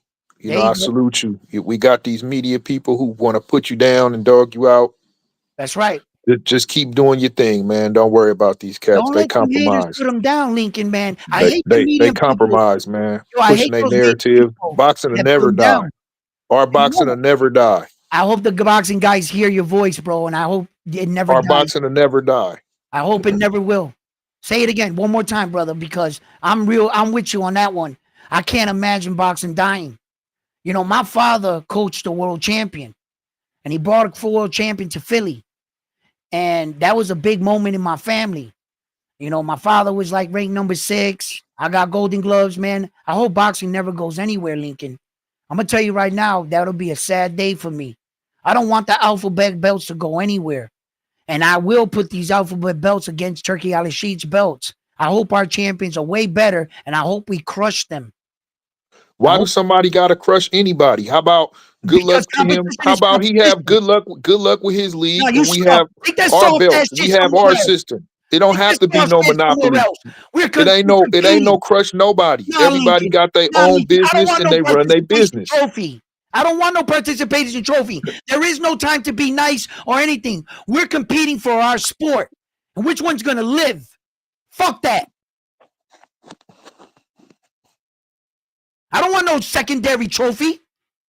It's either win or lose or fold. Boxing's been here for fucking ever, bro. And Turkey's coming in. He's going to do this, man. He's going to do what? He's going to try to reinvent the wheel. And I hope we compete with him. I hope we do. You think I want to see that fucking undisputed belt? Man, that made me sick to my stomach. I couldn't believe that Arthur, they fucking put that, that's a piece of tin. You weren't fighting for that. You were fighting for these belts. That's the picture I wanted to see. You don't even know who I am. You have no idea.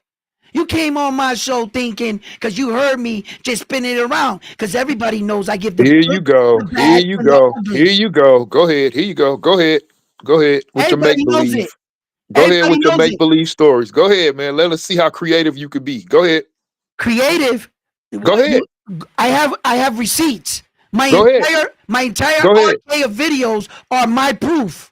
Go ahead. Go create up your make-believe stories. Lincoln, you don't have to tell me to go ahead. Nothing. I've already been doing this.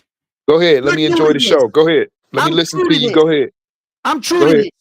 Go ahead. You're new to this. Go ahead.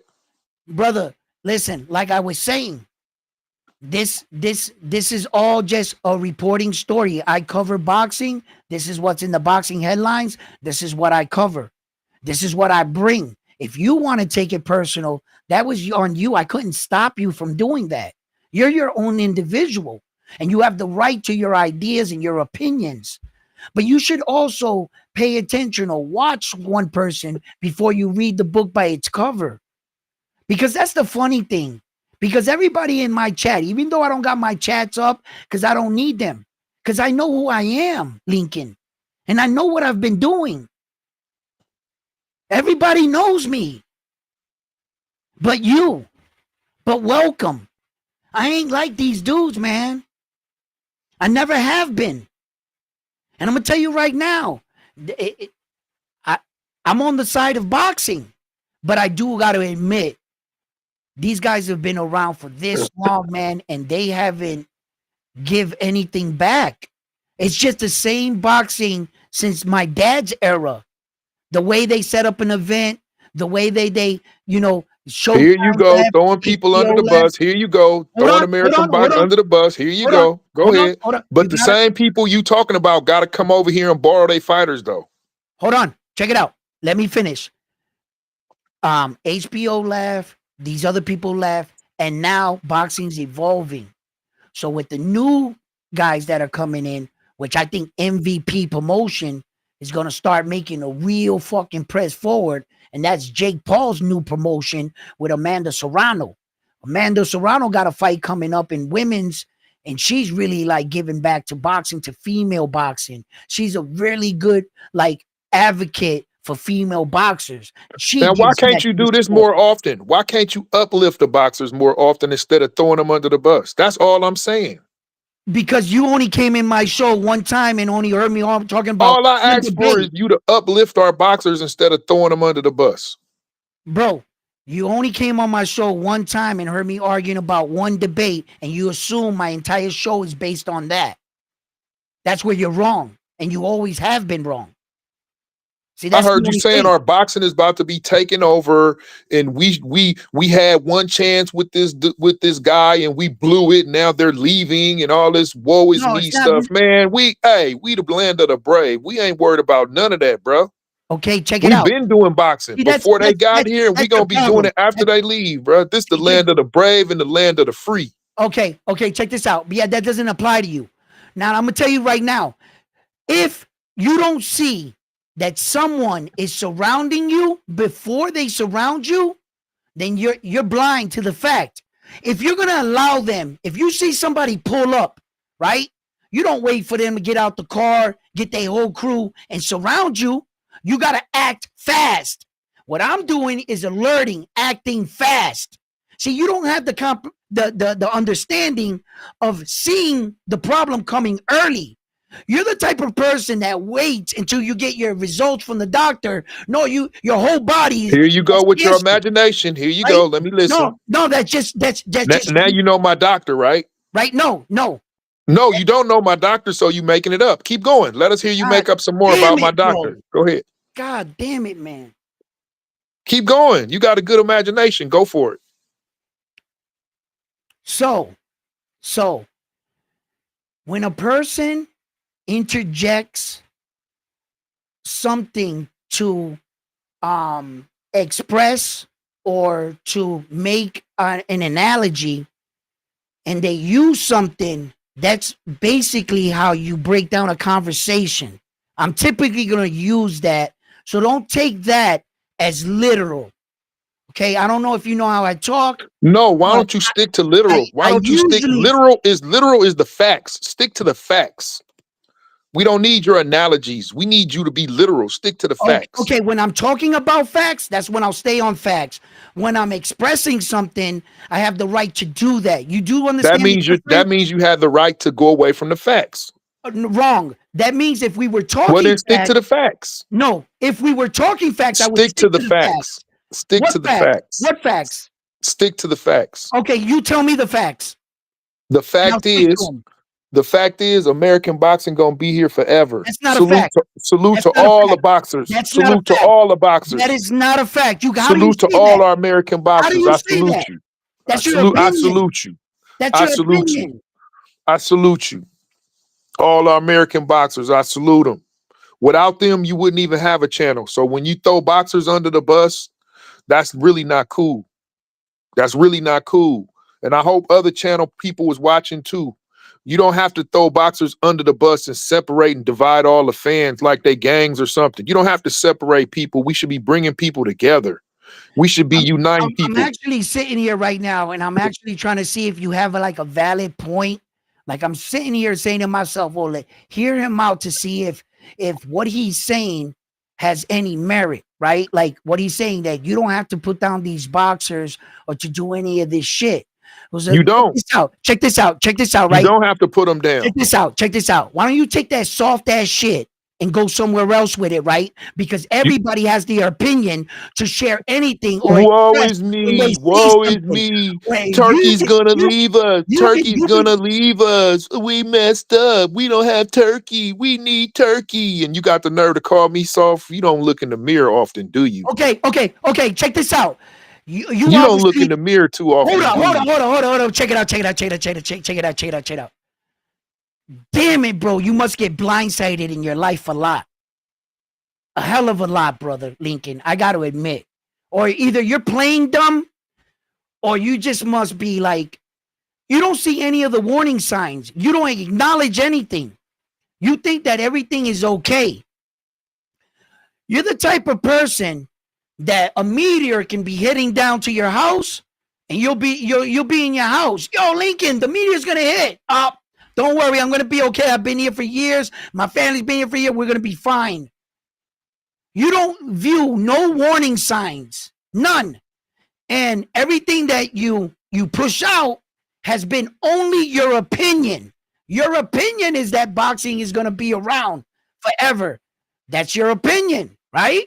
Okay. Now, do you know that to be a fact? No. You would never know that to be a fact. Has Lincoln come up here and said one valuable thing about boxing? Not No. one fucking thing. He hasn't No, said shit. nothing. Like he hasn't contributed not even to the conversation. Well, how do you know that, Edwin? How do you know he hasn't contributed? How do you know that? Okay. Yeah, bitch ass. Get the fuck out of here with that bullshit. Yo, my man said we should enable the actions of the It boxers. We so it's should very never simple. report on them, and we should keep the corruption in the exact same way it is. So it's very simplistic. Very simplistic. Who are the four title holders at 35? We got Tank, Keyshawn, Shakur, and who's the last one? I forgot. Uh, uh, uh, Tank, Tank, Shakur, Loma, Keyshawn, Keyshawn and Loma. Loma. All right. Why hasn't any of those fighters fought in each other? I'm gonna tell you why. But here's a prime example why, like you said, and this is the other problem people have. They come in midstream and start listening to what you said, but don't go back on when you started and you clarified that this could be good and it also could be bad for the sport of No, boxing. that's why I told Lincoln he doesn't watch me. He just So came in. Yeah. so that being said, why isn't Tank fighting Loma, Shakur, or Keyshawn? Very simplistic. Tank's on PBC, Shakur's on the zone, and you got Keyshawn and Loma with Top Rank. That being said, you know how difficult it is to do a co-promotion where both promoters are going to be greedy as fuck. They're going to want to use their network Yep. to go live. They're going to want to hold the venue. They want their main name on the card. Cool, no problem. But guess what? That's why these fights ain't being made. Now, we take those same fighters and they're on Top Rank. Or, I mean, or they're on with Turkey at TKO Promotions. Guess what? They're gonna have to duke it out for that belt. Right. Friends or no friends, it doesn't matter. So Right. in that sense, yes, it's good for the sport of boxing. Yeah. And look, and like I try to tell him, you know, we had Turkey in the sport. He was spending mad money. And it's not like he's actually leaving boxing. He's just starting his own entity in boxing. So he's actually going to be promoting boxing, but he's going to be competing against the alphabet belts. So So he I don't know if Lin Saul or whatever is the same, if the same dude Lincoln that came up. But if it is, he stated in the comments earlier that this guy is hundreds of millions in debt. Okay. So here's my question. How does he know that? he doesn't. Why is he pocket checking another man's pockets? No, and then he came up here with lies talking about I'm spreading narratives. He said that Turkey Alalshikh was spending the taxpayers' money. How? He's not American. But that's what Lincoln said. I didn't even call him out on it. So I just let it go. here's the deal. Turkey Alalshikh, yes, he doesn't have money. The one who has the money It's the is his prince. father. His father owns some oil company that distributes oil across all the countries, and that's how they get their fuel and all that shit. So his father's a multi billionaire, probably trillionaire. I He's a don't know. trillionaire. Okay, so for someone to say that Turkey Al-Sheikh is broke, I can relate because he is broke. He doesn't have the money. It's his father and it's his family that has the money. But guess what, Edwin? If you're my father and you're like, frontline, do whatever you do, start your own business. I'm gonna front you the money up front. Yeah. Just go on your own, make whatever you can happen, and then you're gonna branch off on your own.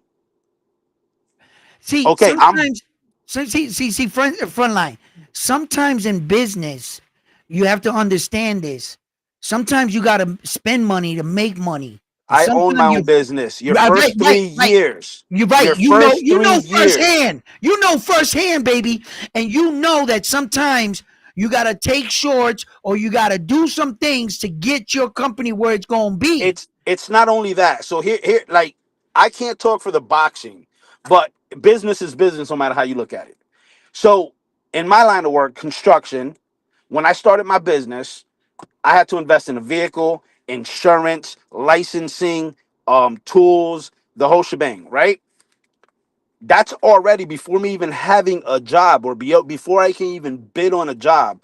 I got to have all that set in place before I can start bidding on a job because they won't let me bid unless I'm fully insured, fully bonded, and have a license in the whole shebang. So, that being said, once I start bidding and I land that job, I now have to come out of pocket for the materials to do the job. Now, there is some builders that are cool as shit and they'll front you, they'll give you a deposit for your job. But when you do commercial, bro, you're not getting paid for a minimum of 90 days. Minimum. Right. And that's So business. When he says that Turkey put all this money, sometimes you put money into everything. You're not looking for a quick a return. Sometimes what you're looking is for the future, further out. You want to build something first. Turkey Alalshikh didn't put any of these events with the intentions of making $1. He wanted him to come out and put these fight and make a big bang. He wanted to attract people. Once he has you attracted, where that now he put that card together for $25, he's trying to get all these people to work with them. And like Mr. Miyagi with the 5 piece, and the super chat, thank you, said you can't get all these promoters to work with each other. And the PBC, that Turkey must have got fed up with it and said, you know what? Why don't you guys keep what you guys have? You guys made this. You guys got the alphabet belts. Fine. You guys don't want me in your sport. Some of you guys don't like me. Fine. You know what I'm going to go do? I'm going to go do my own thing. And I'm going to make my own boxing organization. And I'm going to hire Dana White to run it all. A guy that knows how to bring a sport up with his experience. And you know what? Kudos to Turkey and kudos to Dana for doing it. Maybe at this point, all these fucking ducks, they'll stop ducking. Maybe these sanctioning bodies will get behind Turkey and say, you know what? We want in on this. You know what I'm saying? Because if you push Turkey out of boxing, Turkey leaves. Who gives us these fight cards for $25? Who? Nobody. PBC just charges $89 for Tank Davis. And that card was no near that $25 card with Turkey that had all those amazing fights on it. So if Turkey left boxing, where would you stream? Where would you watch boxing when Showtime and all of them already left? The Zone it puts up for the UK. Yep, and Pro Box does it for here in America. The Pro Box is affiliated with the PBC. Correct. Now, that being said, you also got to understand that Prime, like you said earlier in the live, Prime don't want nothing to do with PBC. Nothing. So now you got MVP, which is Jake Paul, who Yeah. is trying to make a deal with Netflix. Right. And people like that are trying to give back to boxing. Jake Paul, that Netflix deal, even though that was a gimme fight with Mike Tyson, you know how many eyes he brought to the sport of boxing? Now that's doing something for the sport. Exactly. He's trying to get these fighters on Netflix, bro. He's trying to get these fighters paid. How do you know that? Did you talk to him? That guy's remarkable. It's Bro. like the world didn't see Jake Paul saying it on a microphone. I'm trying to get these guys paid with Netflix. Bro, like he said it. Bro, Jake Paul gave Amanda Serrano the deal of her life. He actually literally made her a millionaire. Literally. And he also helped made her her a partner of MVP. MVP. And also, not only a partner, but helped her start her own promotional company where she signed Alex Chop Chop Chaparro. She Right. signed Cristo Rosado. Yep.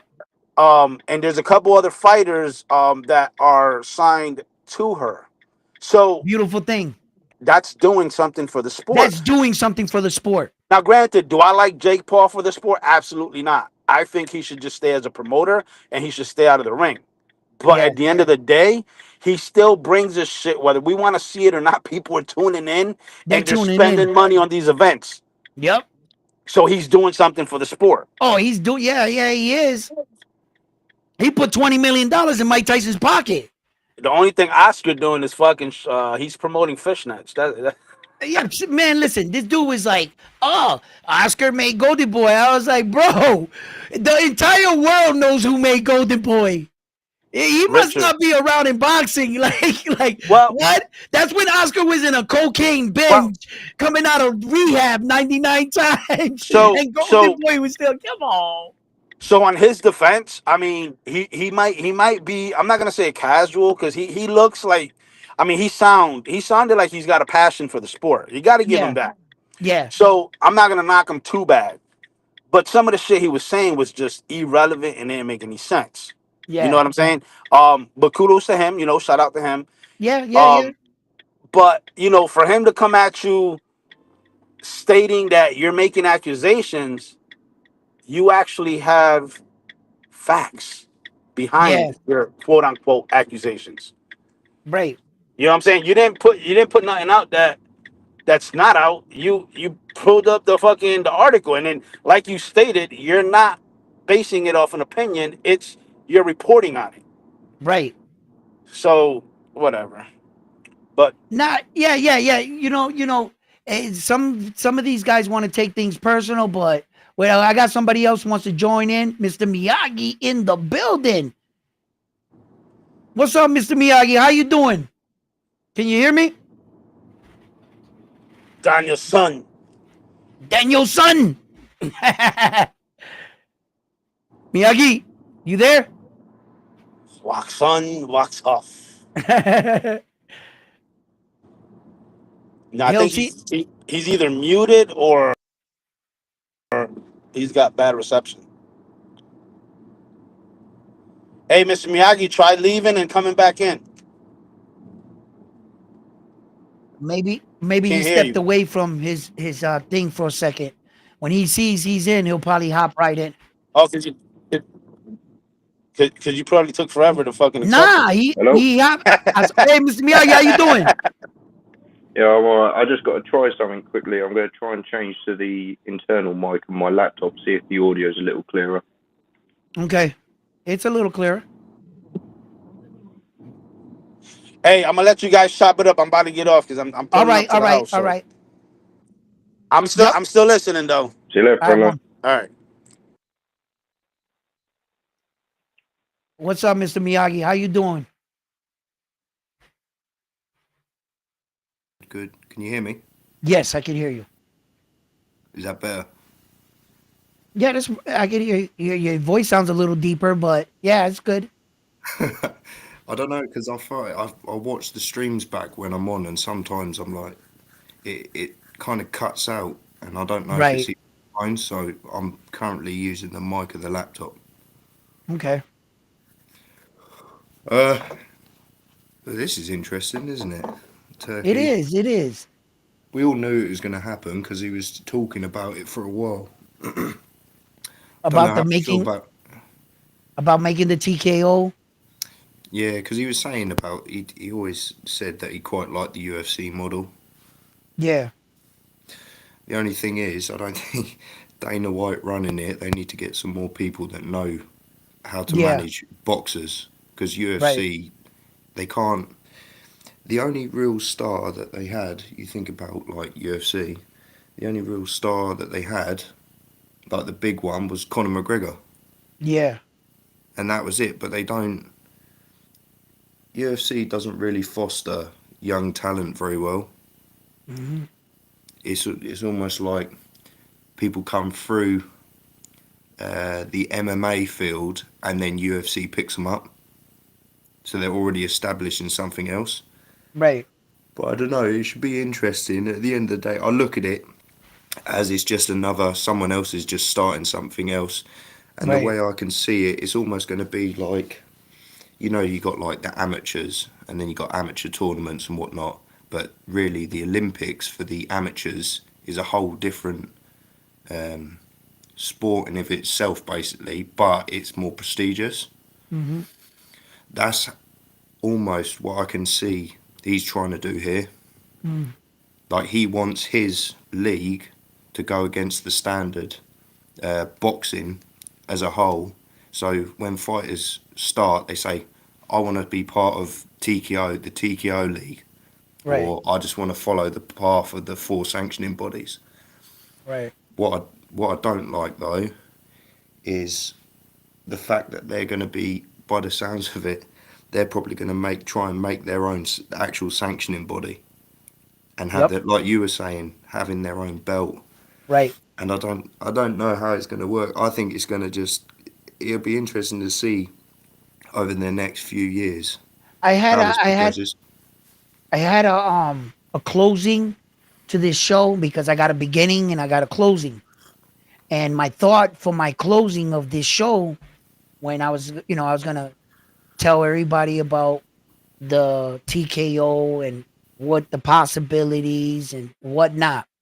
Then I was gonna explain the layout, meaning there have been a lot of entities that have come up against our boxing, meaning the World Series of boxing. There has been a lot of boxing channels like Pro Box. They all exist. They're all around us. But boxing is so strong that it's been able to keep it. The one thing that Turkey is doing, he became a player of the real boxing first. See, he got his connection with the Sauls, with the AJs. You know, he got Saul now signed to him. Like he stepped into the boxing world, which was one of the smartest moves. The second move I think he did, which was pretty smart, he bought the Ringside magazine off of Oscar. Because although we know the Ringside magazine is not an official world title, it's a prestigious trophy. And that belt has been around for a long time and it has a lot of weight. So he couldn't buy the sanctioning bodies. So he bought himself a belt. He's got the Ringside magazine. He has the right to do whatever he wants with that Ringside magazine belt. Starting the TKO promotion, he turns around, takes that Ringside magazine, brings it to the TKO with the belt they're about to make up. He's starting to get backing, real traction. It's not like he had to start from the bottom, like the World Series of Boxing or Pro Box. They legitimately had to build their network, sign their fighters, but they use the alphabet belts, if ever, right? He's going to make his own entity. And I'm telling you, in the sport of competition, you don't play a baseball game or a football game and say, I hope we end this game in a tie. Who the fuck says that? I hope somehow we both win. No. Crush him.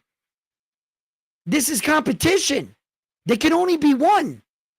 I don't go into a sport claiming to branch off, to reinvent the wheel, to be like humble to the other sport, paying homage to them the whole time.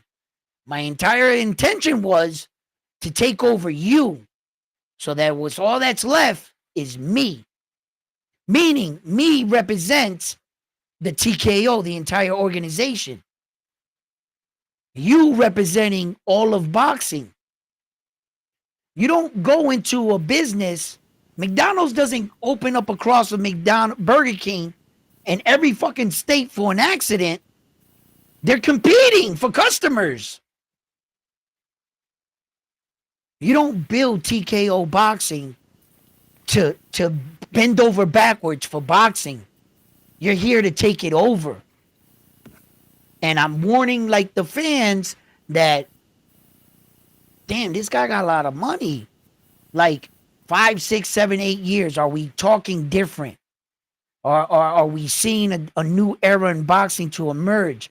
Does TKO get all the streaming? Does Amazon Prime go with them? You know how rich people are. They all stick together.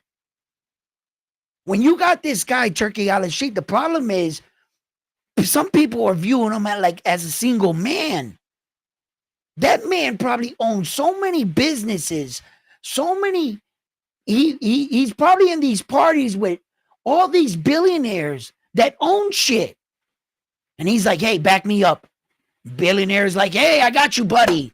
They do business. He's probably got a lot of friends in high places. I can imagine so. And there's a lot of people kissing his ass. And I'm trying to recognize him for the threat that he is. And I'm looking at it and I'm saying to myself, shit, eventually he's going to try to take whatever belt that shit is, whatever Mickey Mouse boxing TKO he wants to make. And one day, that day will come. He's going to put his champion up against ours. I've seen that happen in all combat sports. When one wants to dominate the other, they convince both entities to have that one night where they fight on somebody's platform. When the smoke all clears, that's the one that is going to take off. And the UFC beat the shit out of Bellator. They put John Jones, Demetrius, the Mighty Mouse Johnson on the card. They kicked the shit out of fucking Bellator. And the UFC took off. Turki Alalshikh at one point. I don't know when it's going to be. I don't know if it's going to be 1 year from now, 10 years from now. I have no idea. But you don't build something to stay. When something evolves, whatever you evolve from soon stops to exist. And the better evolvement is what takes over.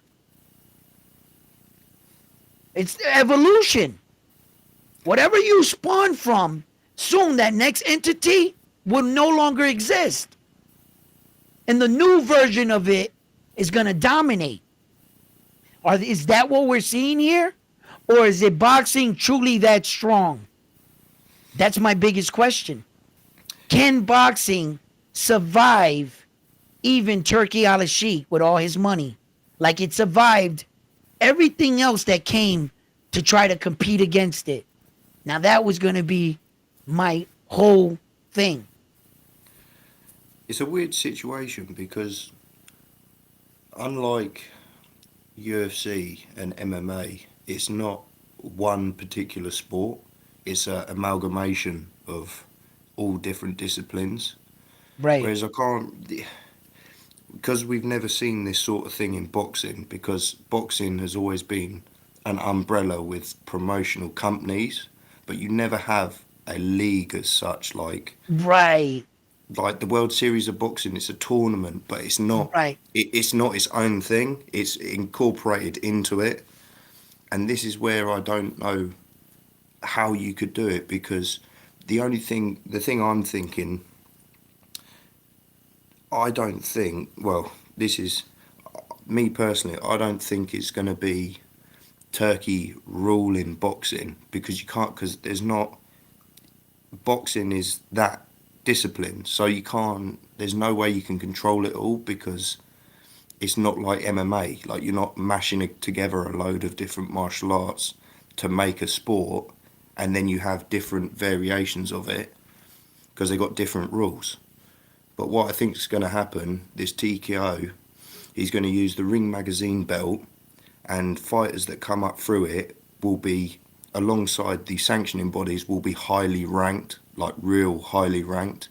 And so you'll have the ring champion, and essentially, I don't know how it's going to work with 4 sanctioning bodies, but I think essentially every time a ring champion comes out of a weight class, out of TKO, that will basically be a number one mandatory that a champion has to fight, otherwise he gets stripped.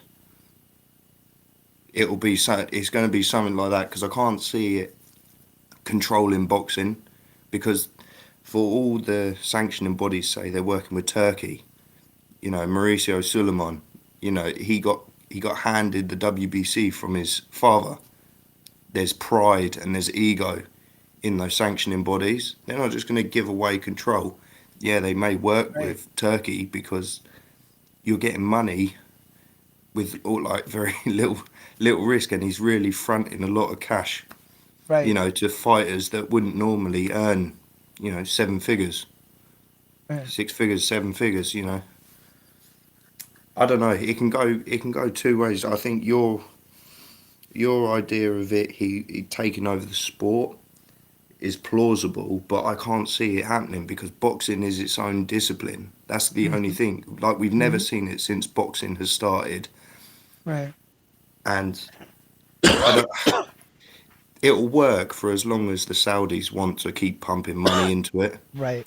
But I think it will be, the TKO league will be a way for fighters that are not well known to make their way up the rankings fast, because they will be forced. They have to fight people. If you sign up Right. with TKO, you have to fight. There's no if, and, or buts. Right. Here's your purse. This is how much you're going to earn. If you don't fight this, we're going to kick you down 6 spots. Stuff like that. But I don't want to see boxing ever go back to a one belt No. or even a 2 belt. I could understand maybe going back down to a 3 belt era, Yeah. but you need, because that gives intrigue when you got Yeah. 4 champions and everyone's like, this guy's the best. No, this guy's the best, and that's where you Right. get these mega fights from. And when you get unifications, yeah, and then you see a guy with all the gold, that's what is exciting. But another thing that we realize is that when we were in a one belt era, that's when boxing was young. There weren't a lot of fighters throughout all weight divisions, so you can maintain that. The fact that today's standard, typically, there's roughly 1,300 fighters in every division. Some divisions, there's upwards of 2,000, and some divisions are under 1,000, like the 104. They're under that. So when you started to get more than 50,000 people competing, and you got over in each division 1,300 fighters, if you only had one belt, that guy was to break his finger, he'd put the whole 1,300 fighters on hold. If that guy decides to go on vacation or not take the fight, or if he fights a guy less deserving, everybody else is just chasing one guy. 1,300 people's careers are all on hold. Where that boxing realized everybody's not on the same level. Okay, this champion could be a more dominant champion than you, but you guys can live in the same division and you can still be a champion with your skills. Just stay away from him.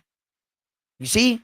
And at the same time, for boxing and the money that boxing's making, we can promote you as a champion, sell you tickets, championship price. See? So that's what they were doing. And then shit went left. Shit went crazy.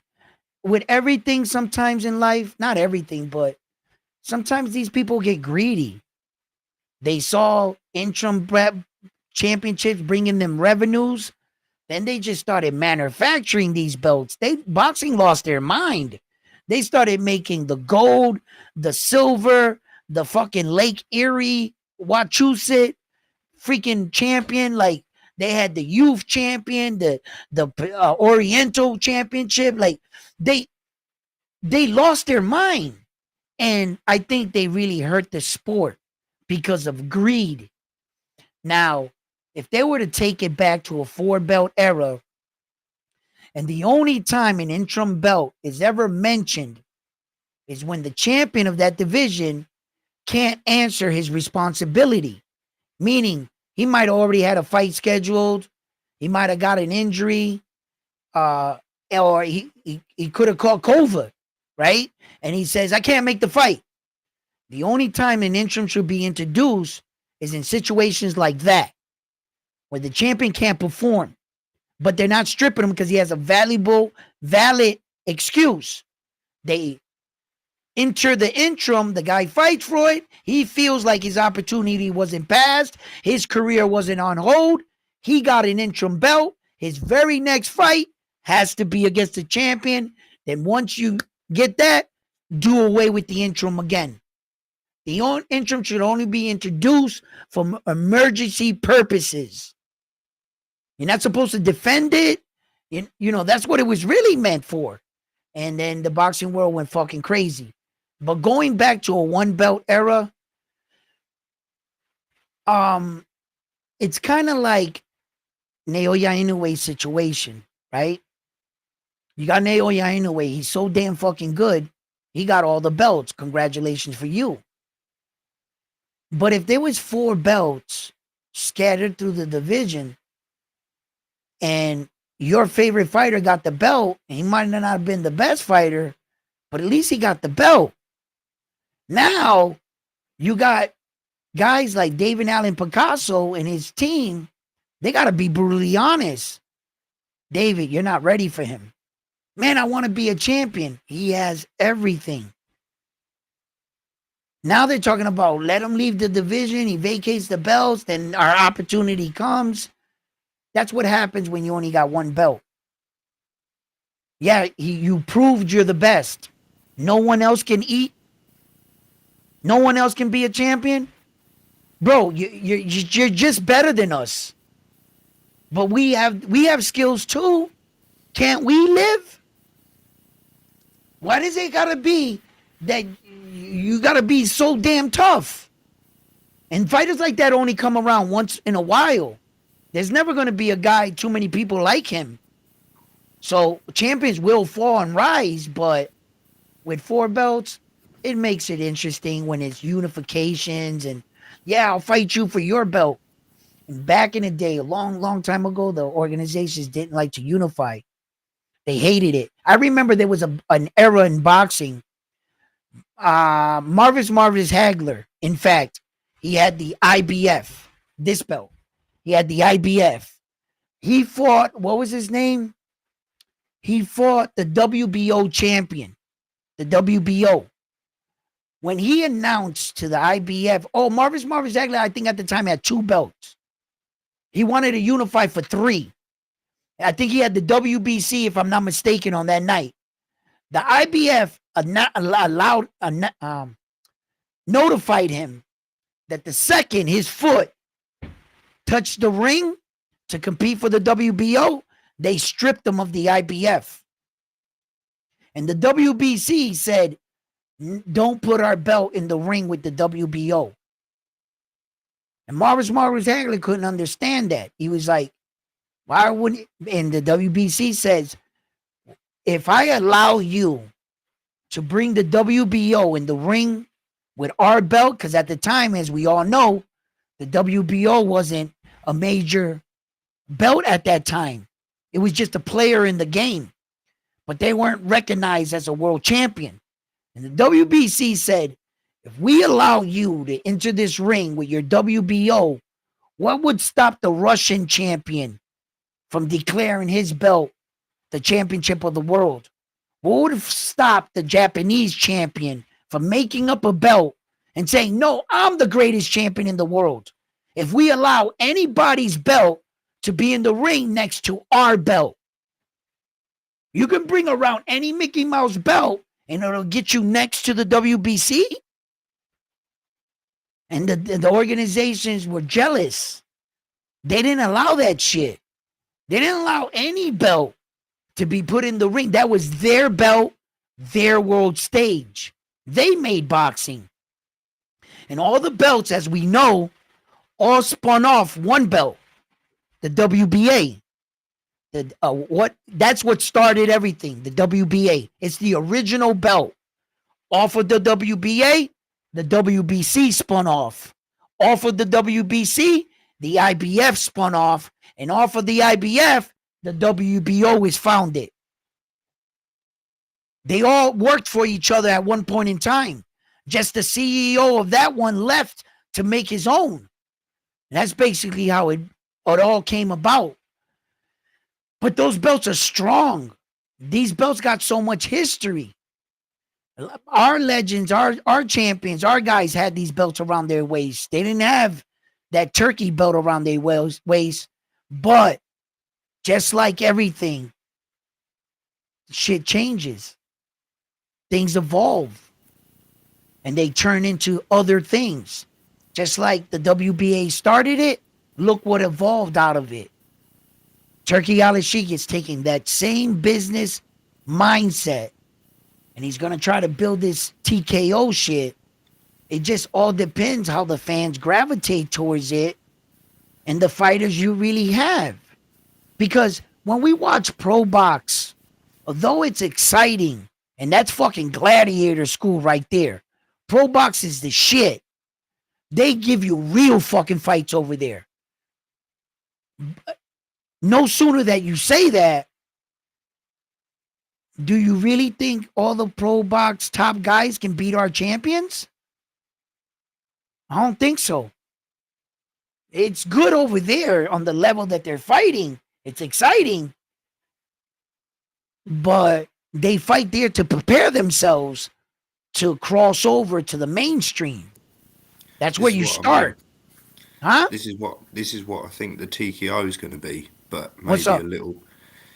That's exactly how I see the TKO boxing world Right, being like pro box, because right. but the only thing is that the TKO will actually be able to host world championship fights. Unlike pro box, they don't really.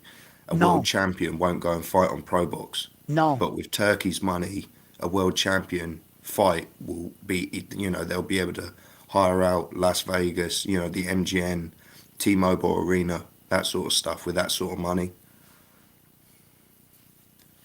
Well, a lot of people. What's up, Kano?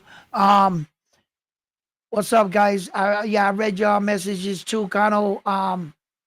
What's he say? Round one. What's fighting to be the best version of themselves? Yes, yes, I do. And look, I understand a lot of people don't like change. Some people like things the way they are. Some people recognize that there's a problem and it needs to be changed. The boxing, let's be honest, people, it's been the Wild Wild West for a very long time.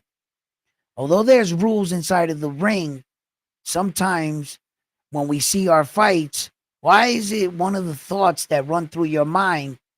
This could be a robbery. The judges can cheat him. He can't go to the decision. These are some of the things that going through your mind when you got to be aware that there's a problem.